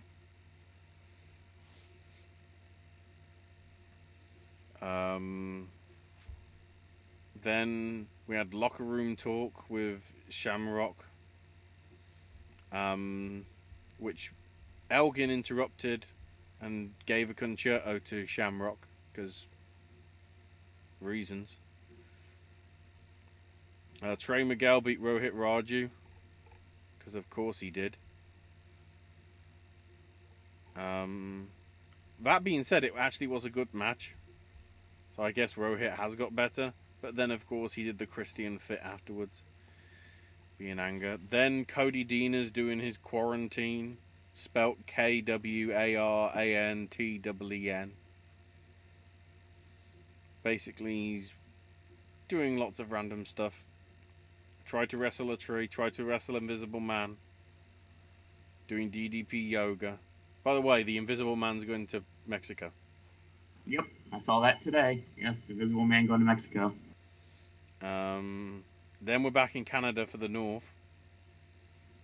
Except Ethan basically Ethan cut to promo instead to hire somebody to get them competition, and it's more random geeks. The Smos, they call them.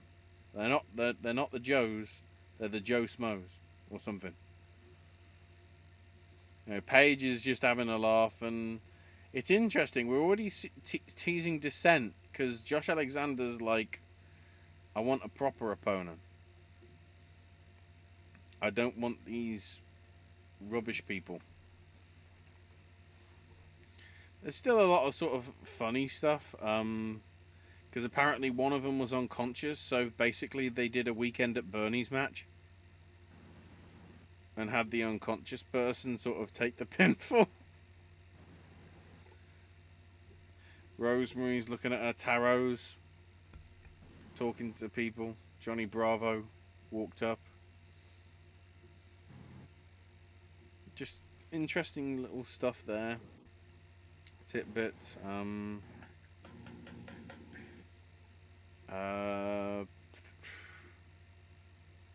Moose beat Suicide to retain his TNA World title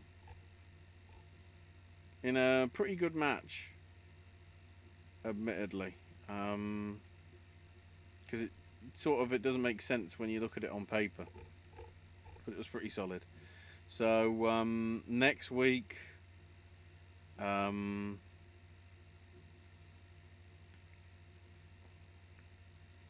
gonna have, I think, Willie Mack and Johnny Swinger. Rhino and Ken Shamrock and Elgin and Callahan in the tournament.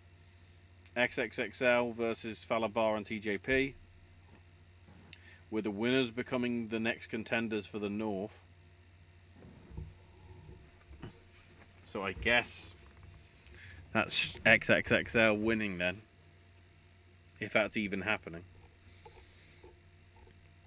So the thing I wanted to quickly bring up, because we brought up other schmucks in this week's of wrestling.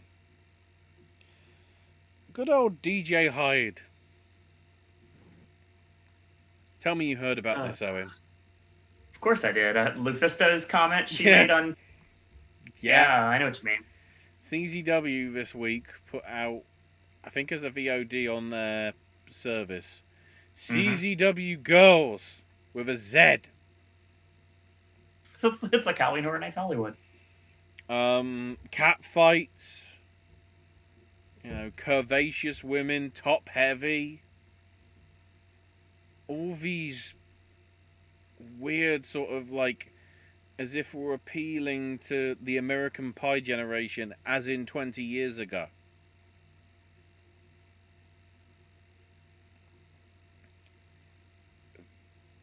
From Lufisto's comments, it claimed that, it was something to do with a third party that wanted it. And it's like, well, if a third party did it,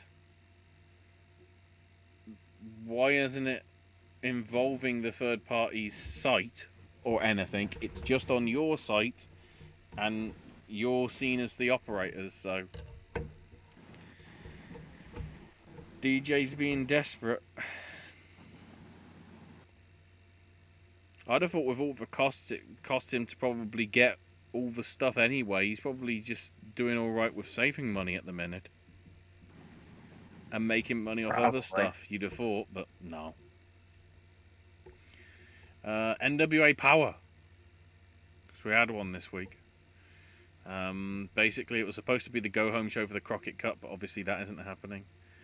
Started with Marty Scurll and Brody King coming out. Basically hyping up what would have happened with the Crockett Cup. Obviously, Marty and Aldis and all that.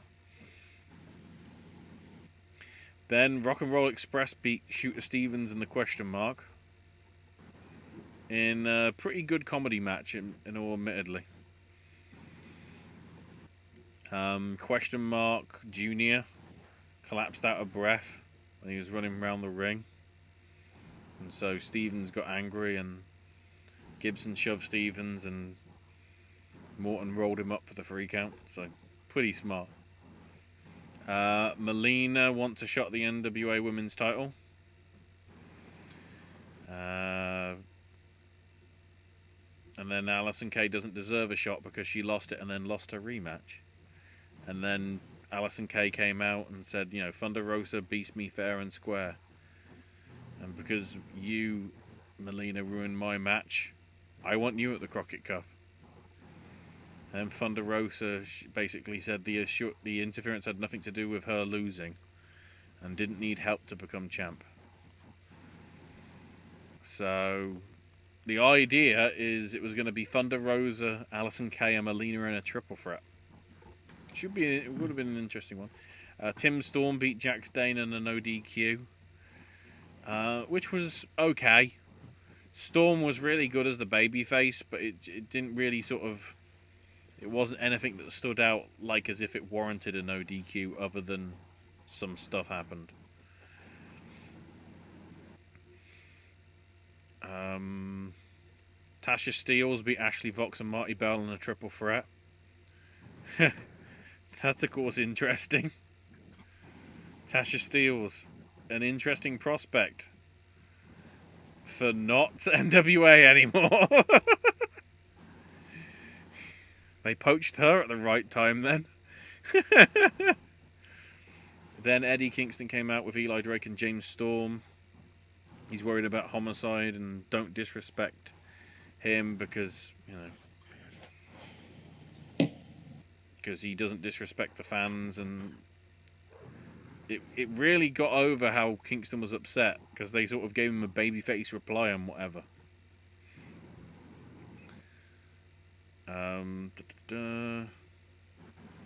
He wanted Storm and Drake because they're fighters and the best tag team in the world right now because of the titles that they hold. I'm like, and wants to focus on Pope and the Bouncers. So it looks as if that was going to be a six man, probably. Very good promo work though between a lot of them. And then Strictly Business of Fawn Latimer and Nick Aldis beat Villain Enterprises. In a very good tag match, which I'd expect considering who was in it.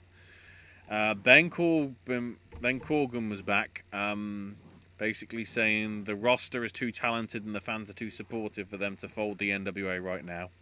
No matter how tough things are, they will be continuing to produce new content in a way that they considered when all of it started until the return of power in the future. Hence, this week, I should say, sees the debut of NWA Carneyland.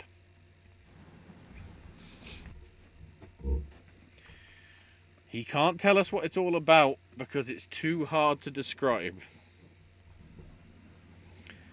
So I am intrigued as to what we're going to get at 6:05 on Tuesday. Sounds promising. Something you might have to catch up on, Owen, on the YouTube. Perhaps. Well, it's. I think as long as it's the right time, it's right before dark on YouTube, so it fits. NXT started with Imperium beating Riddle and Thatcher to win the titles. Basically, Riddle accidentally. He threw. I think it was Bartel. Yeah. It was a monkey flip. Bartel crashed into Thatcher and Thatcher was unhappy. There was a previous miscommunication earlier on when Thatcher was wanting a tag and Riddle was basically brawling at ringside and he's like, "Where are you?" Not realising that the brawling was happening. So Thatcher basically walked out on Riddle. The European bomb was executed and Bartel covered Riddle. And Thatcher was asked about why he walked out and basically said, it's all for him, and they got into a pull-apart brawl. Tegan Nox beat I think, debuting Indy Hartwell. Mm-hmm. Good little match that they had, for sure. Not much of one, but still it happened. Rhea Ripley versus Io Shirai. Built up in a pre-tape promo. Good one from Rhea. As a stupid old man used to say, we've only just begun. Which is obviously in reference to Flair, so nice little stuff there. And Riddle has managed to get Regal and book a match with Thatcher for the main event. And then Thatcher beats him up some more. Because of course he does. Jake Atlas beat Tony Nese in the Cruiserweight tournament, which means Nese loses all 3 matches. Atlas goes to 2-1. So he's still in with a shout, I think. Depending what happens with Maverick and Kushida. Right. Because Kushida beat Atlas, but Atlas beat Maverick, but Maverick's beating Kushida. I can't. When Maverick beats Kushida, they've got a 3-way for the finals. 3-way tie. Everybody's at 2-1. Which in theory they could do. Yeah. Because you've got that one show to do before the thing, which we'll get to in a minute. Then we had a Zoom call for Undisputed Era. And they all agreed Roderick Strong should face Dexter Lumis. Because Velveteen Dream doesn't exist. Oh no, it's happened. Maybe. Then I love the fact that notes here off the Observer says a cool vignette with heavy metal music, and I'm like, dear God. You know why it's cool? It's Jim Johnson's Armageddon theme. The end is here. Or the end is near, or whatever. That was the background for the promo. Their Doors ripoff they've been using for years. Yes, but the last time they used it was what? NXT TakeOver the End, I think. That makes sense. So they haven't used it for a while because I guess, it's Jim Johnson stuff. They didn't want to use it because CFO $. But it just works with the character of Cross.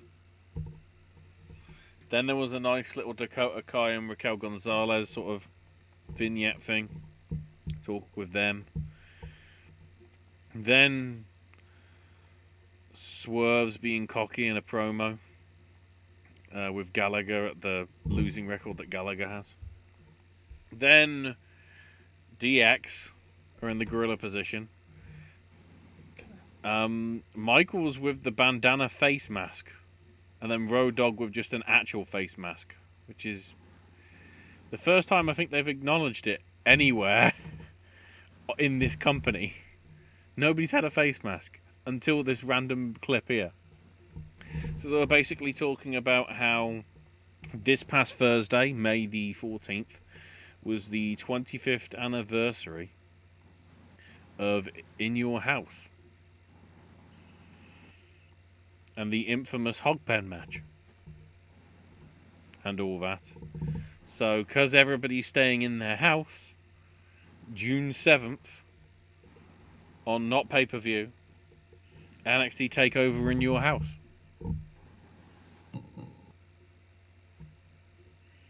I mean, it's nice to see it back, but I don't know why we use that name, but whatever. Cameron Grimes beat Finn Balor because we have interference from Damian Priest. Because Damian Priest is the person that attacked Finn Balor. So the guy that was a heel, is suddenly a babyface again.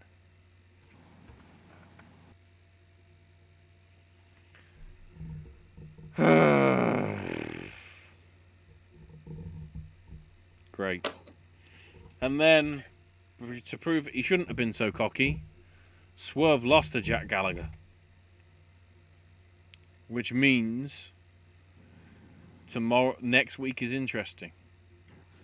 Because it's I think Tozawa, isn't it?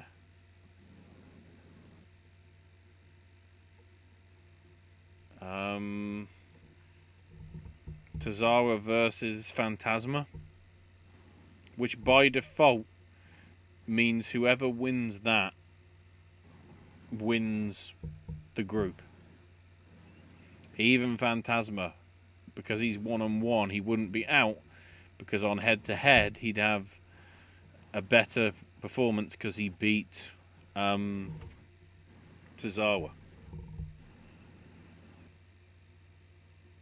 So we'll see. Caden Carter made Aaliyah submit because I think Aaliyah was distracted by Robert Stone doing some scouting, and because Aaliyah lost, he's not interested. So is Aaliyah now babyface despite Zia Lee? So who the hell knows? Then we had the dinner with Garganos, which was sort of showing the split personality that was sort of like Stepford Wives style. It was all nice and stuff, and then all of a sudden it sort of be like sinister, mad Candice and Johnny and whatever. It was. I get that we're trying to do, certainly, which is pretty good. And then Riddle beat Thatcher with a cheeky roll up from out of nowhere. With afterwards Thatcher attacking and locking on the armbar over and over and like grinning at the camera maniacally. Like, yeah, I'm locking it in, I'm never letting it go, because it faded out. He might still have it locked on now. I don't know.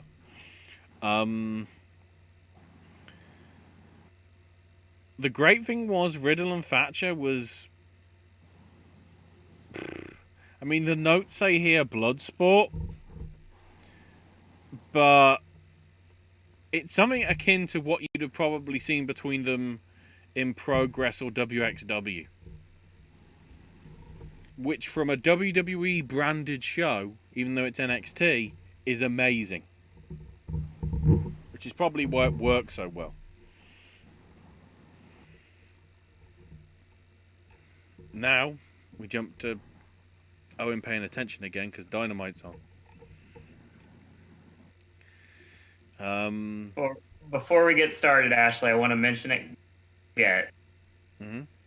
The jump.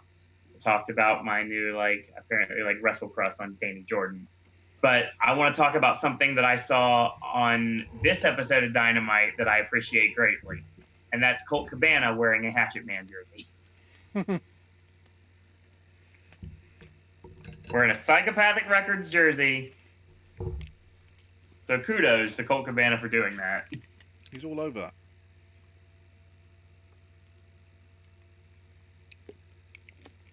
So Lance Archer beats up a jobber. It's basically the same thing he did in New Japan. He just basically does the Brody Stan Hansen thing of basically killing a fan. Kill the young boys. Kill the young boys. Yeah, exactly. Kill the young boys. Jake says, people want an apology. He'll apologize when Brandy kisses his ass. Creepy, misogynistic Jake Roberts is amazing.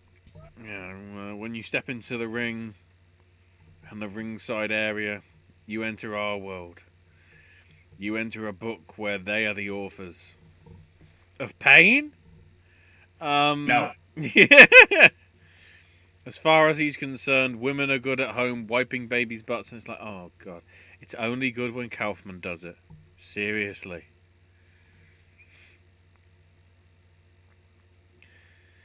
Jake has a woman who comes to see him, but she makes sure that he watches Archer's matches because they get him excited. HARD. Of course I had to go there. If this is the rate, being the Elite 204 needs to have Hostel 4 directed by Jake the Snake Roberts. What the shit is this? He's still a tremendous promo, Ashley. Yes, but not like this. He's still good with it, but not like this. Yeah. The 1990s shock jocks called, and even they're going, tone it back, son. Tone it back. You got to build the heat, and no matter if it's cheap or not, it's going to be something like Bubba said on Major Wrestling Figure Podcast this week. You basically any heat is good, whether it's cheap or not, and that's exactly what Jake is doing. He knows exactly how to get into somebody's head. Then in the opening match, convoluted booking, fucking ahoy. Oh, hold on. Cody shows up in the. Oh yeah, Cody and they brawl. It seems pretty and even. They brawl to build it. Jake orders him back, so nobody hits anything. A great video package on the tag division. Mm-hmm. But yeah, the best friends and Jurassic. It was good, and then it's like, you know, Orange Cassidy. See, Ashley, this is how you prolong 17 different feuds in one match. That's the problem. Do we need 17 different fucking feuds? We already had that issue with too many storylines on the opposition's product. Right. And now we're cramming too many of them at the same time for people to not give a shit about. That's my problem. Because the match that Jurassic Express and Best Friends were having was really good. Yeah, it was. And then, like, you know, the spots that they did and the things that they did was really good. And then the finish, you know, really Orange Cassidy, who's obviously outside, not in part of the match, teasing a sort of dive from the stage into the ring, except gets super kicked out of his glasses by Ray Phoenix. He literally got kicked into the side of the head by Ray Phoenix and jumped out from the camera view to actually connect. Because Death Triangle is somehow still a thing, except the fact they're in 3 different fucking countries and 2 of them can't get out of their fucking countries. So how the hell are we going to do that 6-man tag if they're still stuck in their fucking countries? You're eventually going to. Are people going to remember, though? Oh, yeah, I'm sure they will, especially because we got the singles match coming up this week on Dynamite. And they're both a part of the Casino Ladder match. We'll see. And then I just have my doubts because there's too many other people in that match for me to give a shit about other storylines. I think it'll be fine. Here's the thing. Wardlow and Luchasaurus has been pushed ever since before this. God, they were going to do that match way, way before this all happened. So they're finally building to that. When Wardlow killed Marco Stunt for his sins. Well, no, because Jungle Boy got beaten the shit out of by MJF, which was the bit that building their match. That bit made sense. If you didn't have the Phoenix shit at the same time, you know, and if Best Friends won because of the unseen interference because of MJF attacking Jungle Boy to build the line, it would make sense. Don't say, but they did. They shouldn't have. They did. Too much fucking shit. Too much. No, it was fine. And the thing is, MJF attacks, allowing for the awful waffle in the ring for Jungle Boy to eat the pin. And this worked because you're building several storylines at the same time. Everybody always likes to throw shade at AEW because there's not enough storylines. This was a way to interject a lot of different storylines into one match, and that's how they rolled with it. It's prolonging the inevitable.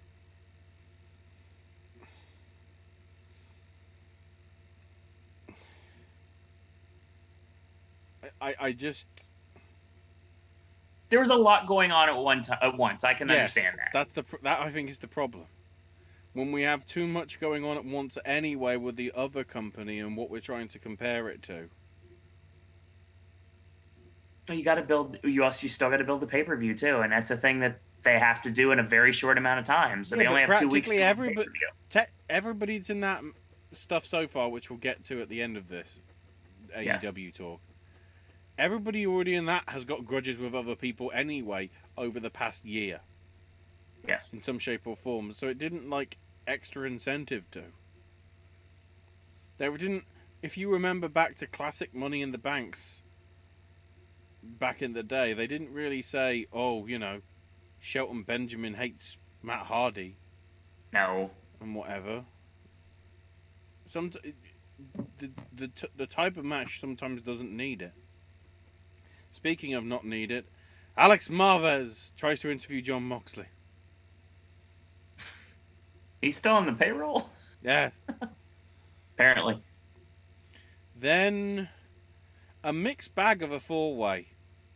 Shida getting the win with Ford, Baker, and Statlander also involved.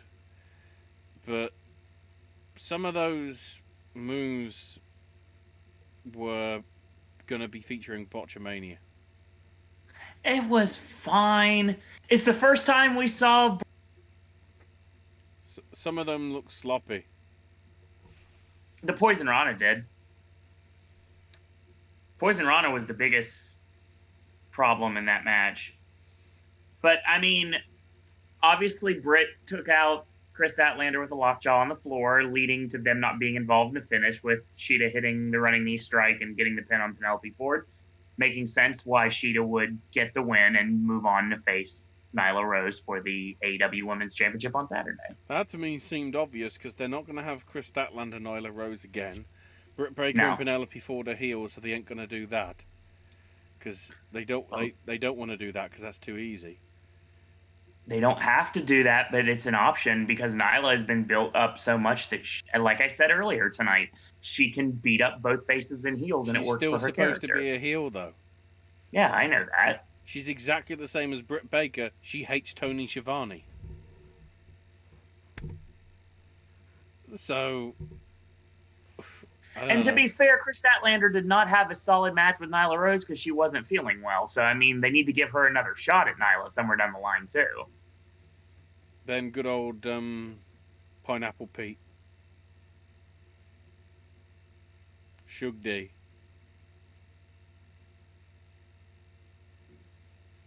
It was brilliant, since he called me Pineapple Pete, life has been sweet. It was just awesome.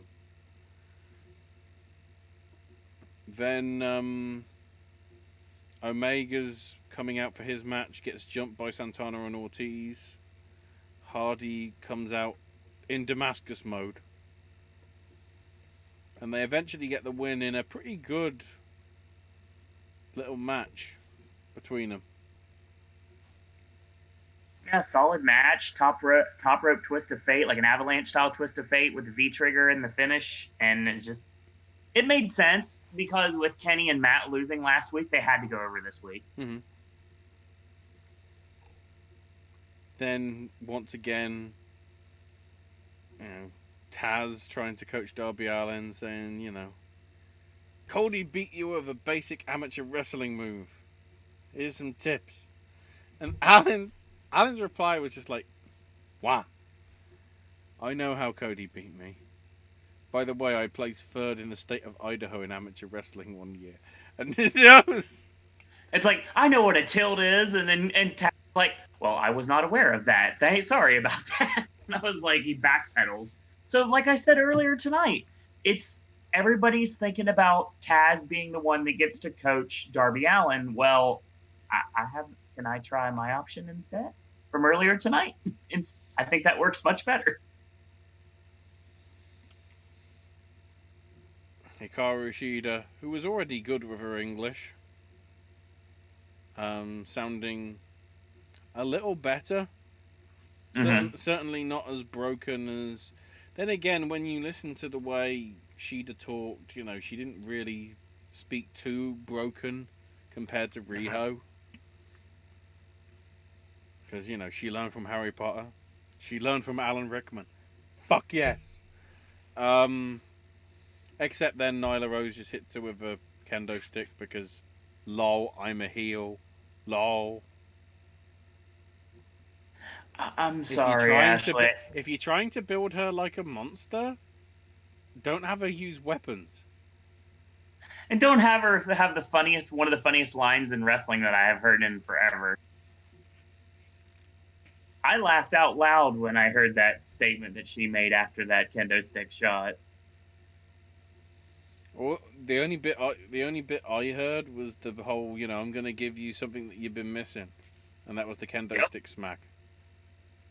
And then she just looks at her and is like, "I found your kendo stick, bitch!" And I was like, "Oh!" I laughed my head off.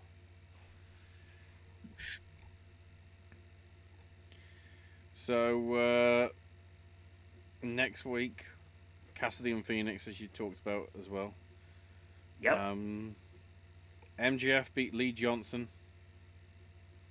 in a squash. He won. That match was, it was a solid match. I mean, he wins with the double underhook into the shoulder breaker and then right into the Fujiwara armbar. Which, and side note, according to the commentary on NXT, Fujiwara armbar patented by Timothy Thatcher. My question is, considering it's got the name Fujiwara in it, how is it patented by somebody called Thatcher? I'm guessing Moro. God. Unless I'm forced to because of a pay-per-view circumstance, I'm not watching any other product except for GCW. MJF, after the match, basically says that he wanted a tune-up match, so he saw that Marco Stunt had a contract that was not accepted. So he accepted the match. And I saw this match before, and they know how to go in the ring, so this is going to be a good match. Hopefully they give it some time. Speaking of given some time, what wasn't given time, Jericho and Pineapple Pete.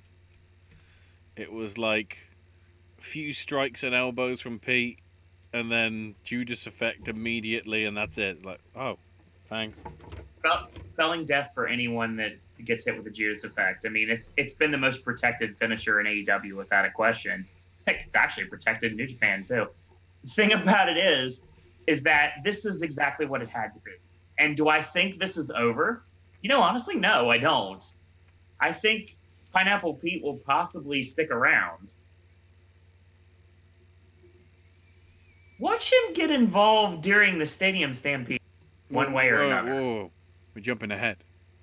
I know. I'm aware. Jericho's cut his promo and basically says, Elite's licking their wounds, Hangman's living in the woods, the Bucks are feeling sorry for themselves, so the Inner Circle challenges the Elite to a Stadium Stampede. Yes. Just for Canada.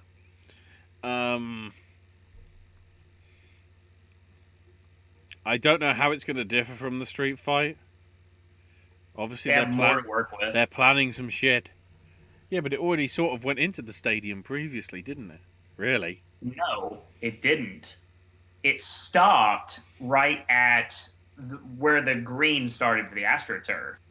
So they could build up that final shot of the Inner Circle celebrating at the end. They never actually went into the stadium. So this is basically to whet your appetite. They must have been in them fight the stadium was where they did the golf cart chase. No. That's the in-between. The actual green of the actual stadium, the AstroTurf, this is me trying to talk sports. This doesn't work. I'm not saying it was in the pitch. I'm saying it was in the bowels of, like, where the stands would be. Yeah. No, it's the literal in-between, because Daly's Place and the TIAA, too many A's, TIAA Bank Field are literally right next to each other with just, like, a little bit of an area right between. And they got right to the actual field themselves so they could have that final shot to end Dynamite. And now they're actually going to proceed into the actual stadium. And we're going to see what can happen when there is a 10-man tag going on during this. So in comes Vanguard 1 with the Inner Circle shirt. And Jericho's like, it's a good thing because I have warrants out for grand larceny in 7 different states against you. So are you accepting the challenge? Is the answer yes? That must be it. But have you given any more thought to the offer to join?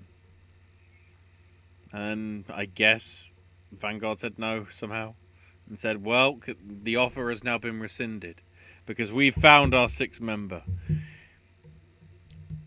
It's Floyd the baseball bat. Yep. And Floyd, I'm guessing it's a Pink Floyd reference. Probably. I would say so. That makes Except they sense couldn't to me. get, they didn't want to use a hammer because one, it wouldn't have reached, and two, sledgehammers are probably copyrighted by Triple H. Or Cody when he's trying to piss off Triple H. It's another hint towards Sting too, Ashley. Think about it.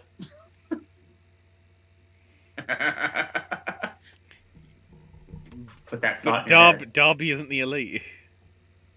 Give it time. There's a problem. He could work with anybody. He still has heat with Jericho. But yeah, Hardy runs in for the save and looks at a disheveled drone. they straight up killed Vanguard 1 and then flipped it off. Then we get informed that Hikaru Shida, Nyla Rose is a no count out, no DQ match. Way to make it even more in favor of Nyla Rose. I think we're talking about Sheeta Singapore Kane and the fact that she has it back now. But it's Nyla Rose. Yeah, right. Talk about the fact that we're getting, for the buy-in, it's going to be the best friends against Private Party with number one contendership on the line. We'll get to that. Next week for the go-home, MJF Marco Stunt, Phoenix Cassidy, Moxley versus... 10. Moxley versus Bo Derek. Preston Vance against Moxley. Sammy Guevara, Matt Hardy. And the face-to-face interview with Anderson and Jake the Snake. God, that's going to be good television. That's the most interesting thing on that card. Because Phoenix and Cassidy is just going to get stupid because Death Triangle, even though Pac is stuck. So, you know. More like a death line. I wish somehow Pentagon can make these tapings. Oh God, if he can't make it, then it's a death dot. I wish Pentagon could make death these tapings. pixel. I don't know. Then Mr. Brody Lee slaughters Christopher Daniels. Hey, well, I'll give him.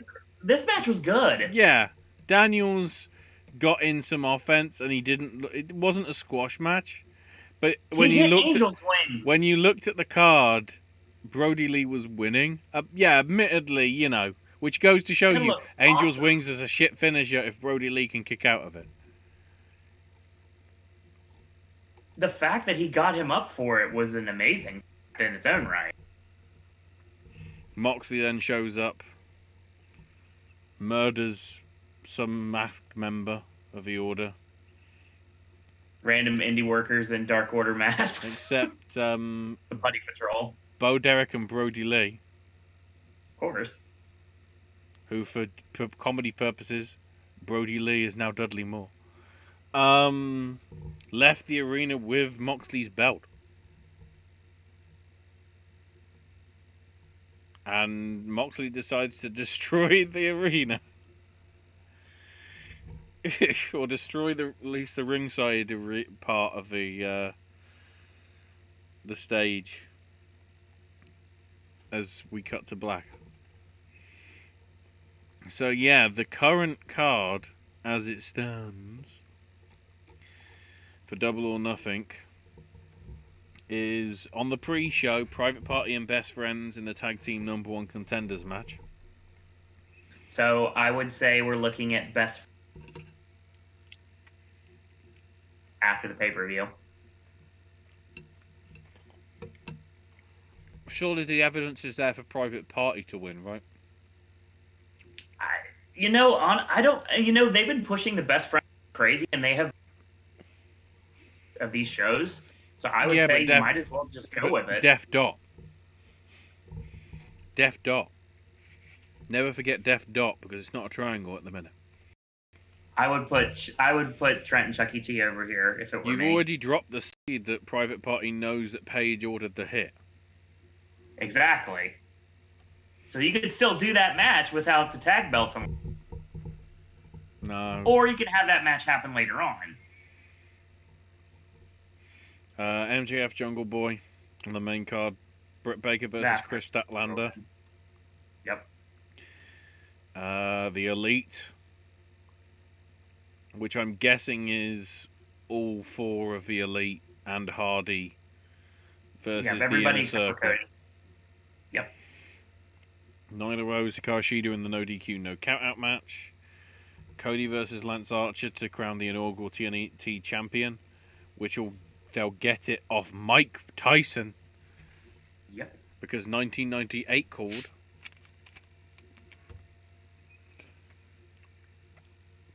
I get why it happened, but Tyson's only there because they want the mainstream publicity.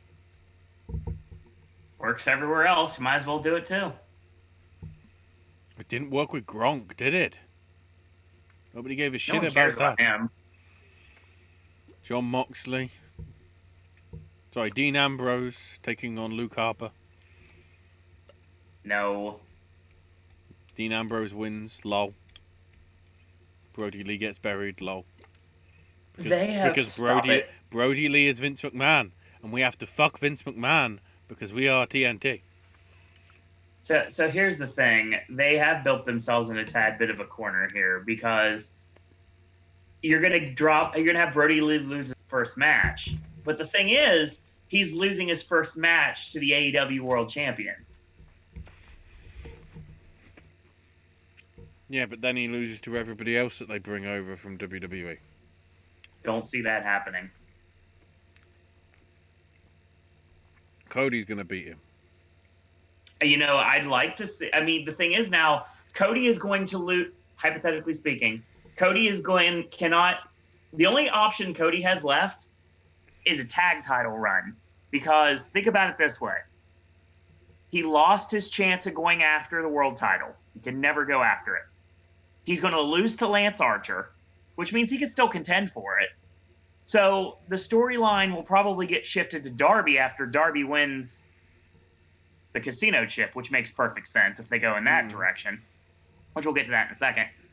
So the only thing Cody can do now is find a tag team partner and go after the tag belts. I'm trying to go through the rest of the card. So Brody Lee's going to lose to Trent from the Best Friends. Brody Lee's going to lose to Cabana because he was in WWE for a cup of coffee, but he was there. No. He's going to be very well protected, and I don't see Moxley.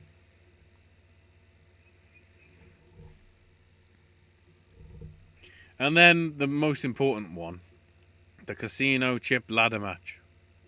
Yes.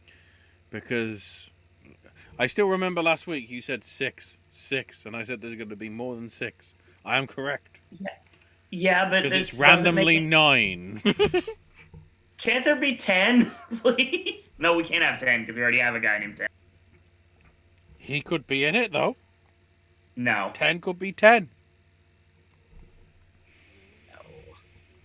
So yeah, Darby Allin, Cabana, Orange Cassidy, Phoenix, Scorpio Sky, Kazarian, Kip Sabian, Luchasaurus, and somebody else. It's either going to be revealed on Being the Elite, I'd have thought, or Dark maybe, or Dynamite. It'll officially be announced tomorrow. They have been doing it every day. They've been announcing a different participant. Who would be the obvious choice? The person that this should be is Joey Janela. His new merch has him doing the FTS elbow off the top of a ladder on it. So it makes sense because they have intertwined him with ladders in AEW. But the thing about it is Joey pretty much went on record saying that he's not in this match. Hold on. Are you trying to say? Hi, Dennis. Is he not booked? He's not booked. I hope he is. I hope that they're just trying to swerve everyone, and Janela is the last one he deserves to be. But at this point, Ashley, the person that I would give this to if it were me is Shawn Spears. He's no longer 10. He is 9. He is 9. Yeah, exactly. Then he'll be 8. Yeah, I can't. I mean, Janela should have it. It could go to Sean Spears. I mean, you did mention Preston Vance. Like, we talked about 10, but he's going to lose to Moxley this week. So Moxley will probably take him out, at least, so he doesn't have to worry about it, because he'll get involved with the match with Brody Lee. So there's not many options you could put in that spot. I think it's Janela or Sean Spears. And it makes sense that it's Sean Spears. Then again, you need somebody to have storyline with Sabian. And Janela's the only one that really fits. Janela makes the most sense, and I want that to happen. Janela, so it's possible. He's not in this match. Yet. I hope he is. He deserves to be in this match. I completely forgot about the Dennis Stamp thing, and then it just naturally came up about Joey Janela not being booked. It's like fucking Pee-wee's Playhouse. He said the magic words. Quick scene transition. But we will be live Saturday night to do this show, including the pre-show, the buy-in, whatever you want to call it. Oh yeah, absolutely. I made a mistake and bought it rather than try and win a free code. But, yeah.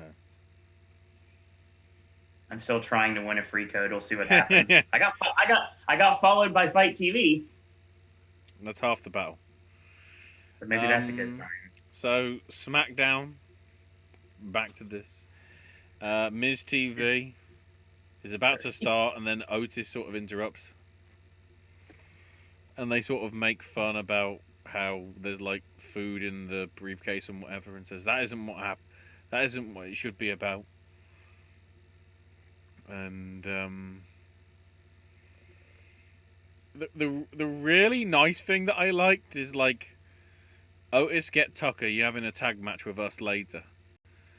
And he said Tucker got dysentery on the Oregon Trail. Like, yes, yes. I know that's code for he's injured, but yes, nerd reference.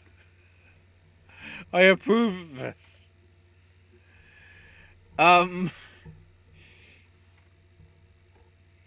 So then they announced the bracket for the IC title. So it's Bryan versus Gulak, the match that is cursed. Jeff Hardy versus Sheamus, the match that is cursed. Elias and King Corbin, do I need to say it's cursed? And AJ Styles versus Shinsuke Nakamura in a, well, obviously AJ can't win because they're only allowed on brands 4 times a year and they ain't going to blurt their load all the same time. Or are they? So, amazingly, Elias beat King Corbin. Because that has to happen. But, of course, Elias using an inside cradle means the feud will somehow continue. Depressingly. No more. Done. No. It'll keep going. Forever. Otis approached Sheamus. Sheamus isn't interested. Then Mandy Rose, basically says, ask Strowman. And Otis is like, that's a good idea. And they kissed and he went off. Then the hacker's back. The truth will be told. And then we're back to Otis approaching Strowman and saying, can you partner with me tonight? And Strowman's like, are you just doing this to challenge me? And he's like, no, I'm looking for a tag partner. And Strowman's like, I know this usually pays out, but you know what? I'll respect you, so I'll think about it. Then Dana Brooke beats Naomi.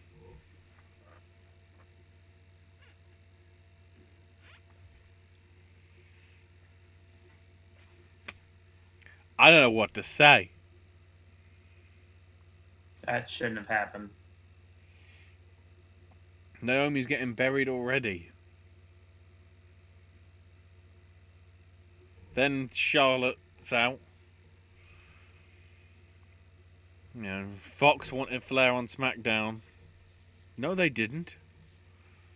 They want ratings. They don't give a shit about individuals. They want ratings. That's what they care about. And then, of course, Bayley and Sasha comes up, and Corey has to go, it's the 4 horsewomen. But Becky isn't there because, you know, she's pregnant.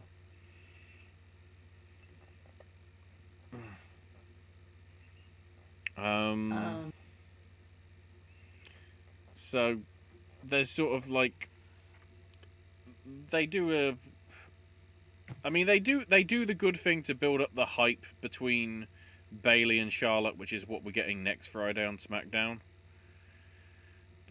But at the same time, it's sort of the really smart thing was like, you know, the tease was Charlotte's basically gone, look at all this stuff you've done, Sasha, winning all these titles against me. I'll be honest, you've beaten me. Why are you still in Bayley's shadow? And Bayley is yelling at Charlotte. And then, I don't know whether this was written or not, Charlotte says, can somebody turn off Bayley's mic because Sasha should speak? And then, before Sasha could even talk, Bayley interrupts, and that's what becomes the champion versus champion challenge sort of thing. So it got messy like towards the end, but the whole idea of like building the sort of like Sasha is going to become babyface on Bayley, I think they treated that just about right. Kayla's talking with Strowman. So the implication is he is going to be the partner. Spoilers, he probably is. Then the Forgotten Sons talk about their past serving their country and then returning home and had nobody to help them. Apparently there was also a disclaimer airing before the promo going, nobody gives a shit about this promo. Go about your business.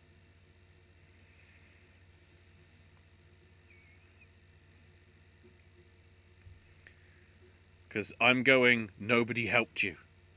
You were in TNA, Gunner. You had all the help you needed, and you fucked that up. Then Bryan beat Gulak in a really good submission-style, British-style match.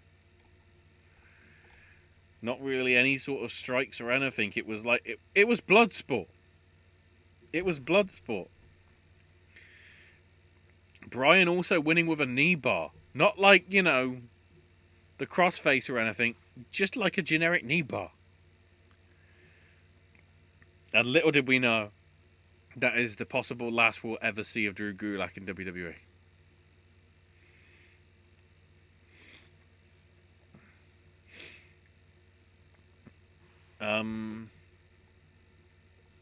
Then we build up the hype to Ziggler and Deville versus Otis and Mandy next week. And then Otis and Strowman beat Miz and Morrison. Strowman winning with the power slam. Afterwards, Mandy came out to distract Braun. Otis then did tease cashing in, but Strowman, look, I'm just joking, and hugged Mandy. So there was that little inkling in the back of Otis's head, like, this is my chance, this is my chance. Then sort of realizing, yeah, no.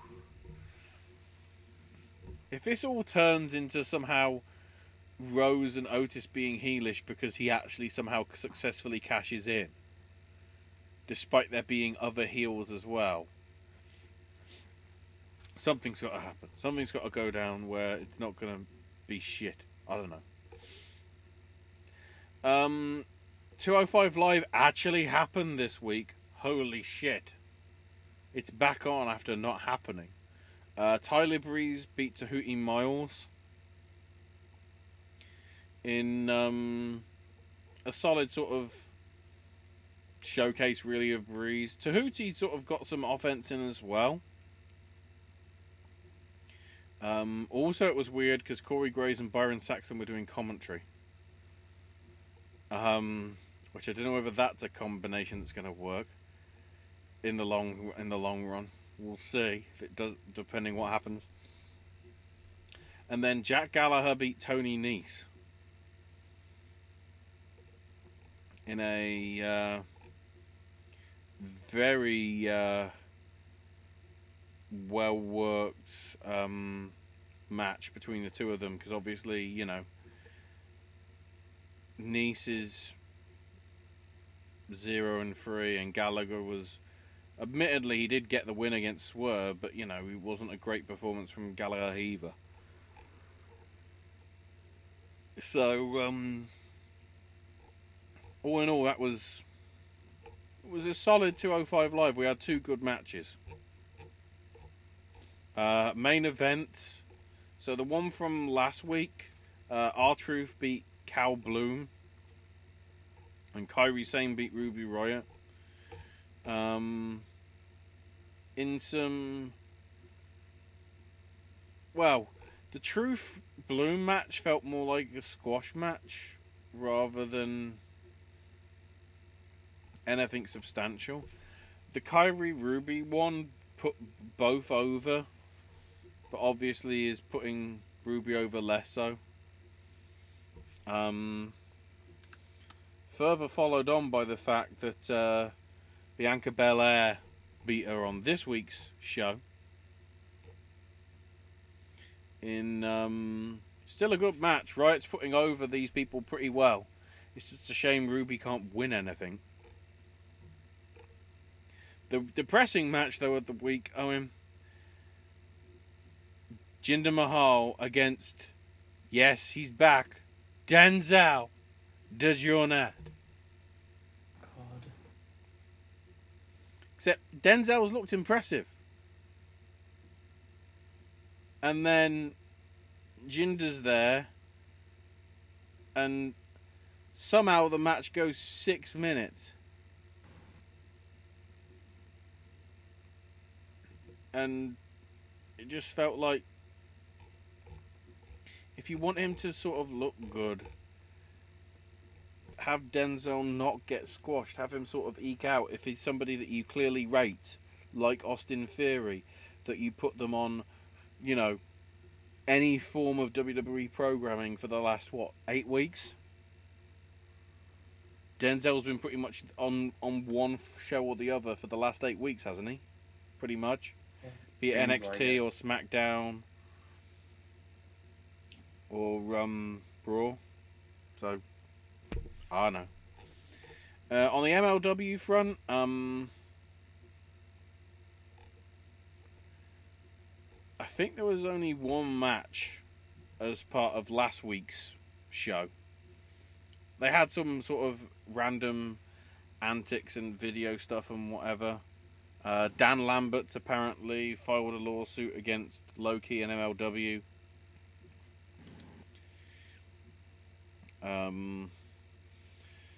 But the actual match itself, MLW won it. LA Park, El Hijo de LA Park and LA Park Jr. beat Nino Hamburguesa, Psychosis and Psycho Clown in a pretty brutal match, in all honesty. At some point, I felt I was watching Moxley and Omega. And that match, it did get rather colourful, shall we say, with blood. But yeah, Team MLW wins and therefore wins the series 5-3. But then in what was hyped all night, Davey Boy Smith Jr. was heard from. He challenged Contra earlier in the week, apparently, and during the main event, Smith was waiting for a response from Contra and got one because Rich and AJ were signing off, and a Contra video interrupted and showed Davey Boy lying at the bottom of a stairwell in his own blood with the Contra flag over it, and then an EXE file shows up on screen. Except it doesn't become EXE Run, it becomes EXE Ruin. And then Joseph Samuel in a new Contra video shows up, and he mentions the promise of a reckoning for the past year and that it's coming to fruition. The Bulldog has been broken, and the hostile takeover of MLW is underway. And like, there's people dead. Well, not dead, but looking like they're dead.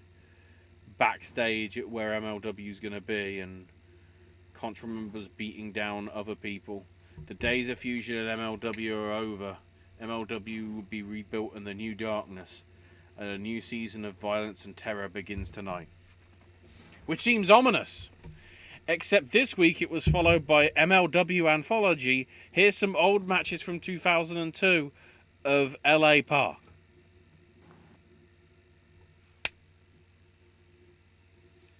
So all that hype, all that interest as to what's coming next week, and then here's some old episodes because we can't do any new stuff. Which probably wouldn't have happened because of the whole, Contra taking over. So is that not canon now? Admittedly, the LA Park, actually at the time it would have been as La Parka, because that legal issue had not been come to fruition at that point. It was LA. I'll still call him LA Park, so there's no confusion with the guy that took the La Parka name that obviously passed on. Was it this year? Yeah, it was earlier this year, wasn't it? I think it was earlier this year. It wasn't late last year. I lose track of the stuff that's happened already in the year. But yeah, LA Park took on Shocker September 2002 in the Manhattan Center in a pretty good match. And then randomly Sabu beating LA Park in Fort Lauderdale, Florida from December 2002. So, showing some older match stuff. And then we have some random stuff of like quarantine stuff from MLW Talent.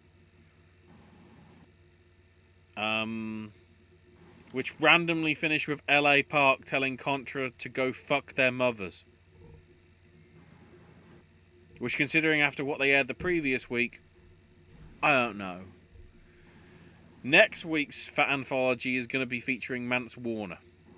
I don't think Mance was part of the original tapings in 2002 to 2004.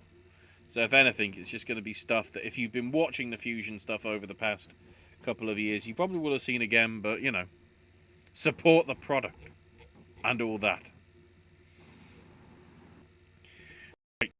Quickly breeze through the UFC stuff. So UFC 249 Saturday, the pay-per-view bit, because we went through the prelims and everything. Greg Hardy beat Jorgen De Castro pretty considerably, easily. Very one-sided. 30-27 across all three scorecards. Calvin Kattar beat Jeremy Stevens at catchweight. So, thankfully, the person that weighed in way over the weight limit did actually lose. Midway through the second round, Kattar got some good elbows in, and that was enough. The one that won performance at one of the two that won the performance of the night was Francis Ngannou. He beat Jairzinho Rozenstruik in 20 seconds via KO. Big old knockout. Then Henry Cejudo beat Dominic Cruz right at the end of the second round.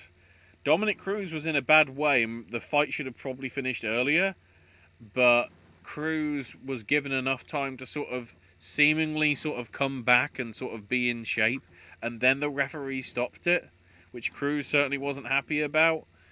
The fight should have been stopped. But it should have been stopped earlier than it was, at least in my opinion. Immediately afterwards, Cejudo retired, saying that he was done.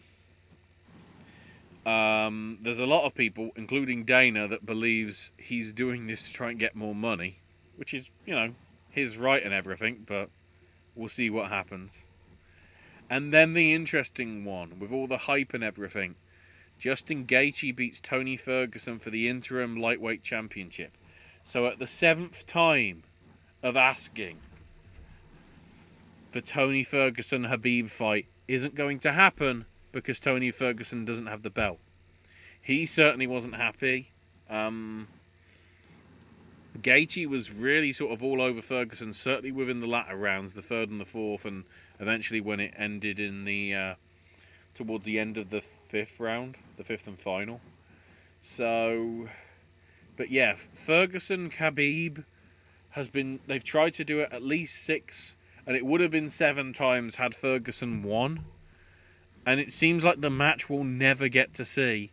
The only way you will be able to is like get the video game and do it in that, which is a shame. Gaethje Ferguson did get fight of the night, so they both get bonuses, and Gaethje also got performance of the night as well. So a little bit of addition there. Then from Wednesday, the Fight Night show. On the prelims, Sijara Eubanks beat Sarah Moras, unanimous, 30-27s and a 30-26. Omar Morales beat Gabriel Benitez in the lightweights, 2-29-28 and a 30-27. Brian Kelleher beat Hunter Azure with a second round knockout. Although it is worth noting, although it was on the prelims, that actually got fight of the night, so $50,000 bonuses for fighters who were basically Hunter Azure only got $12,000, so he got a $50,000 bonus for the fight as well. So he quadrupled his money. Actually, no, with 12,000 to 62, he did pentupled.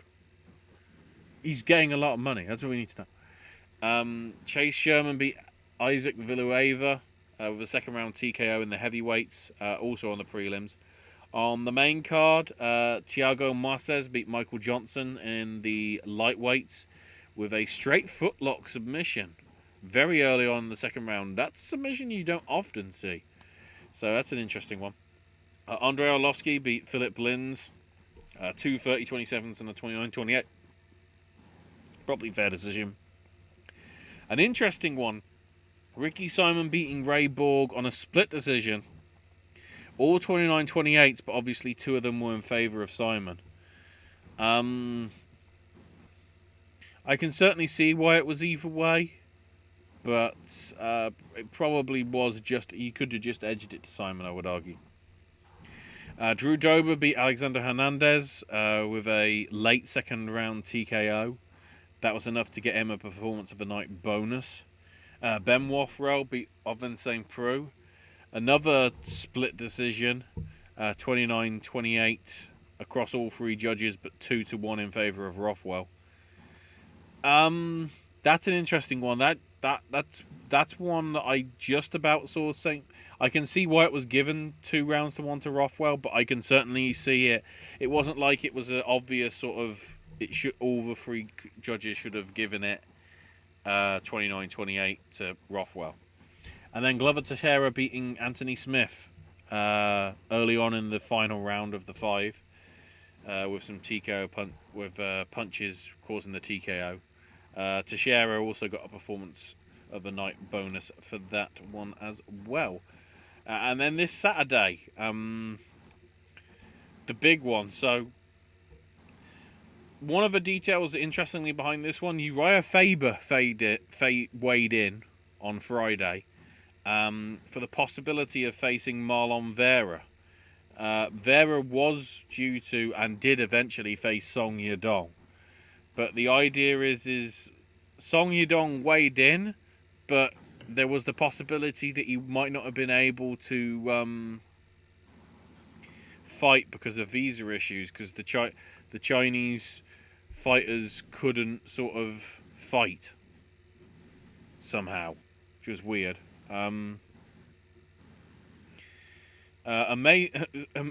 Amazingly, Song won, beating Marlon Vera, and it also got fight of the night, so both of them got $50,000 bonuses for their efforts.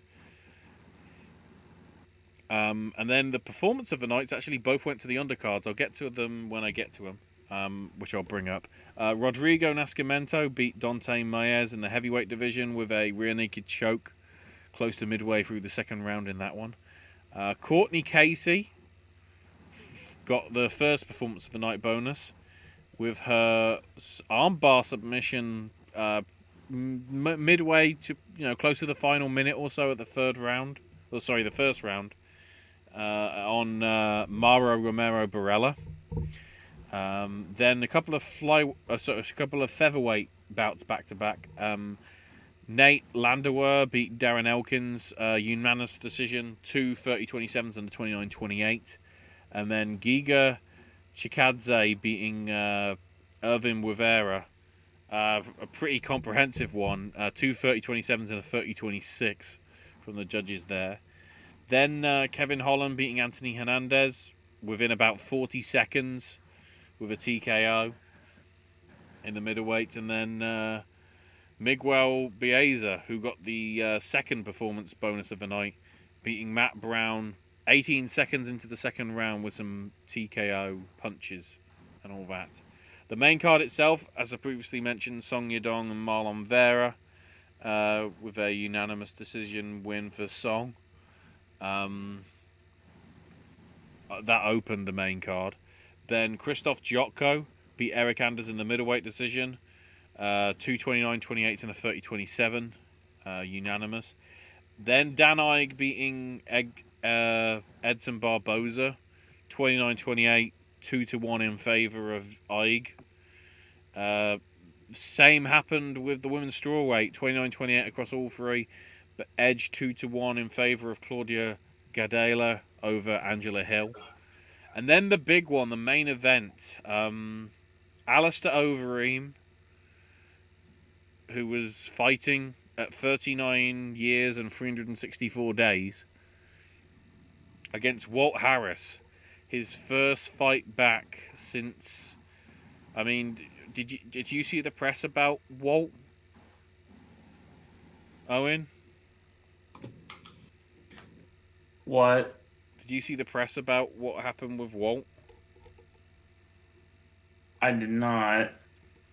So, the fight was originally supposed to happen in December, but Harris pulled out because his stepdaughter had disappeared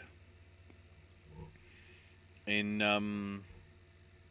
Alabama, home state.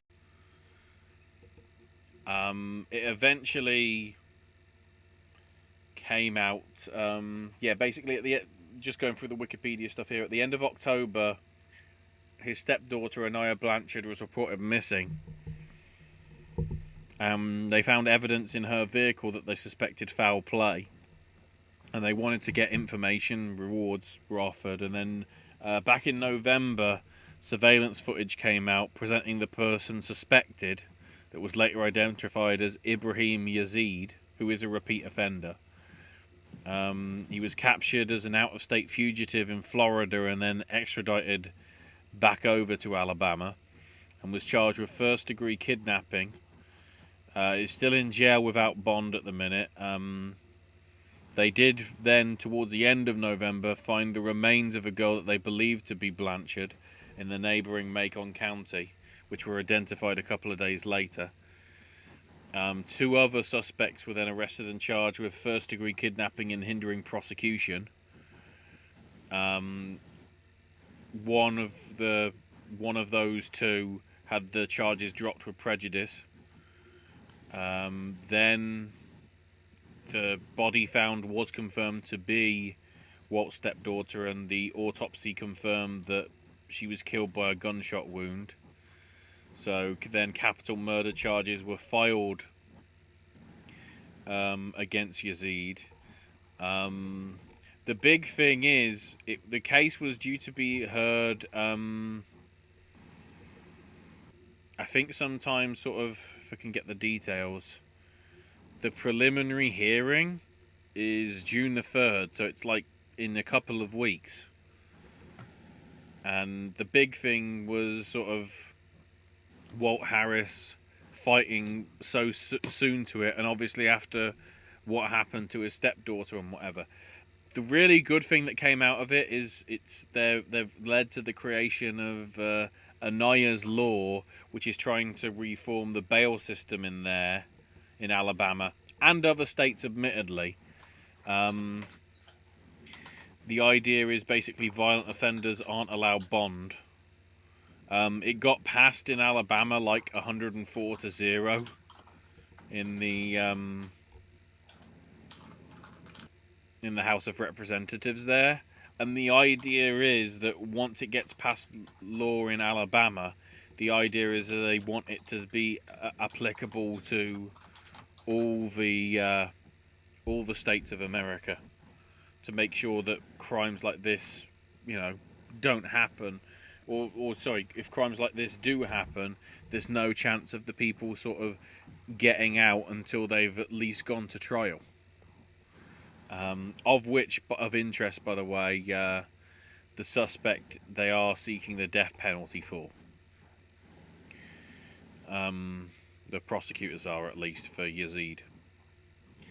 So all that happening, he still seemed to be happy. Focused certainly for his match. Overeem did win, but it was a good fight between the two of them, certainly.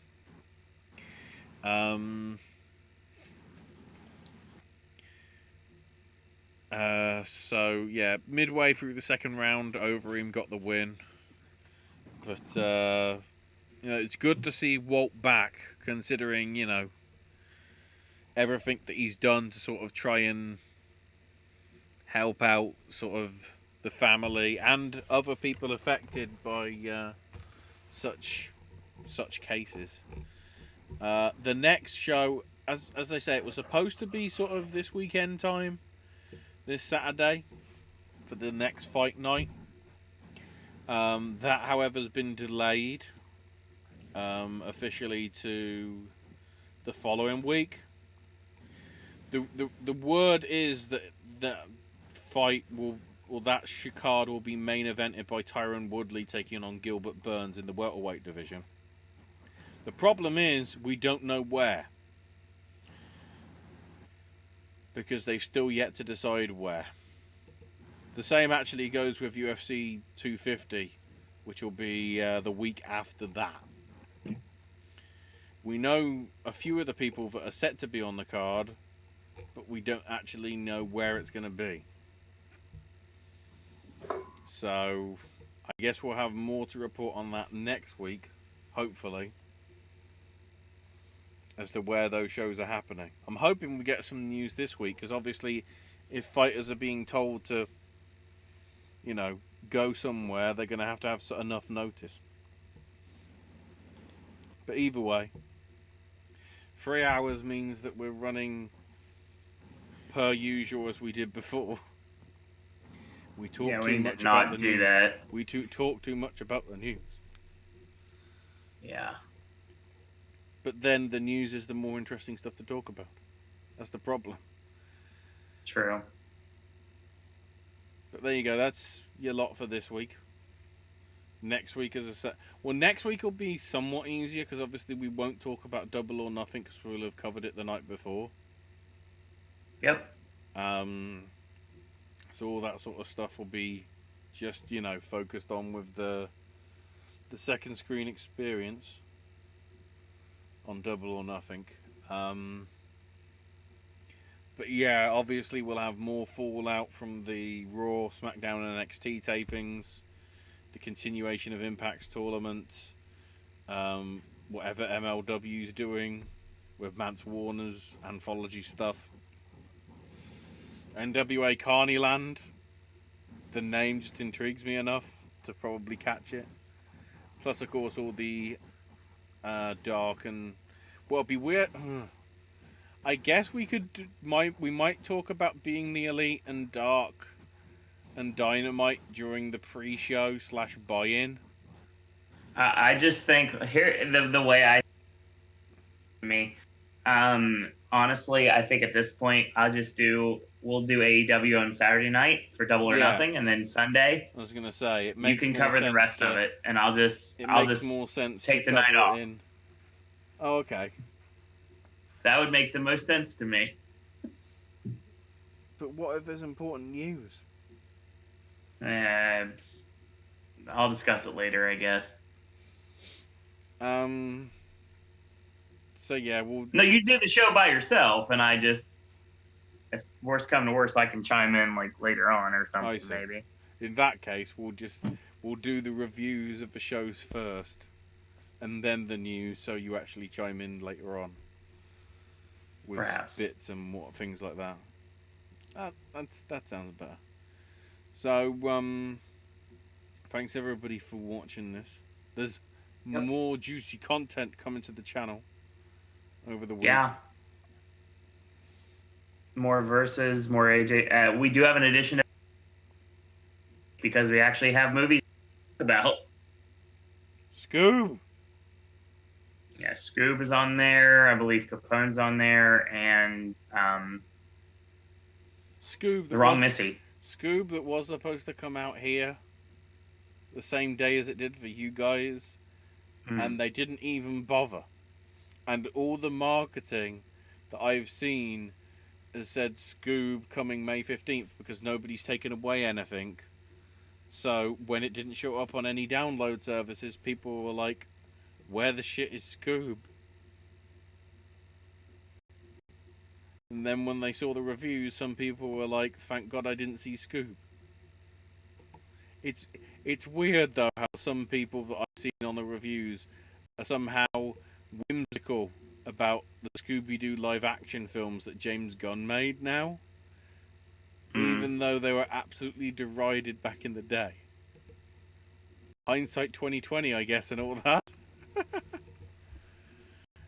But yeah, that's coming up.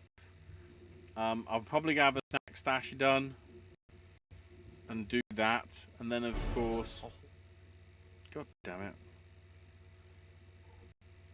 I'm just trying to. Ooh, what's that? I might have a sip and snack for you guys this week. We'll see what happens. Wrestling content on Saturday with Double or Nothing, and Sunday with the weekly wrap up, which may just be Ashley.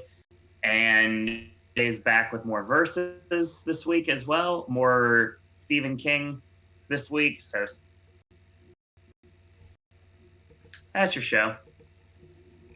We'll try not to be 3 hours next week. So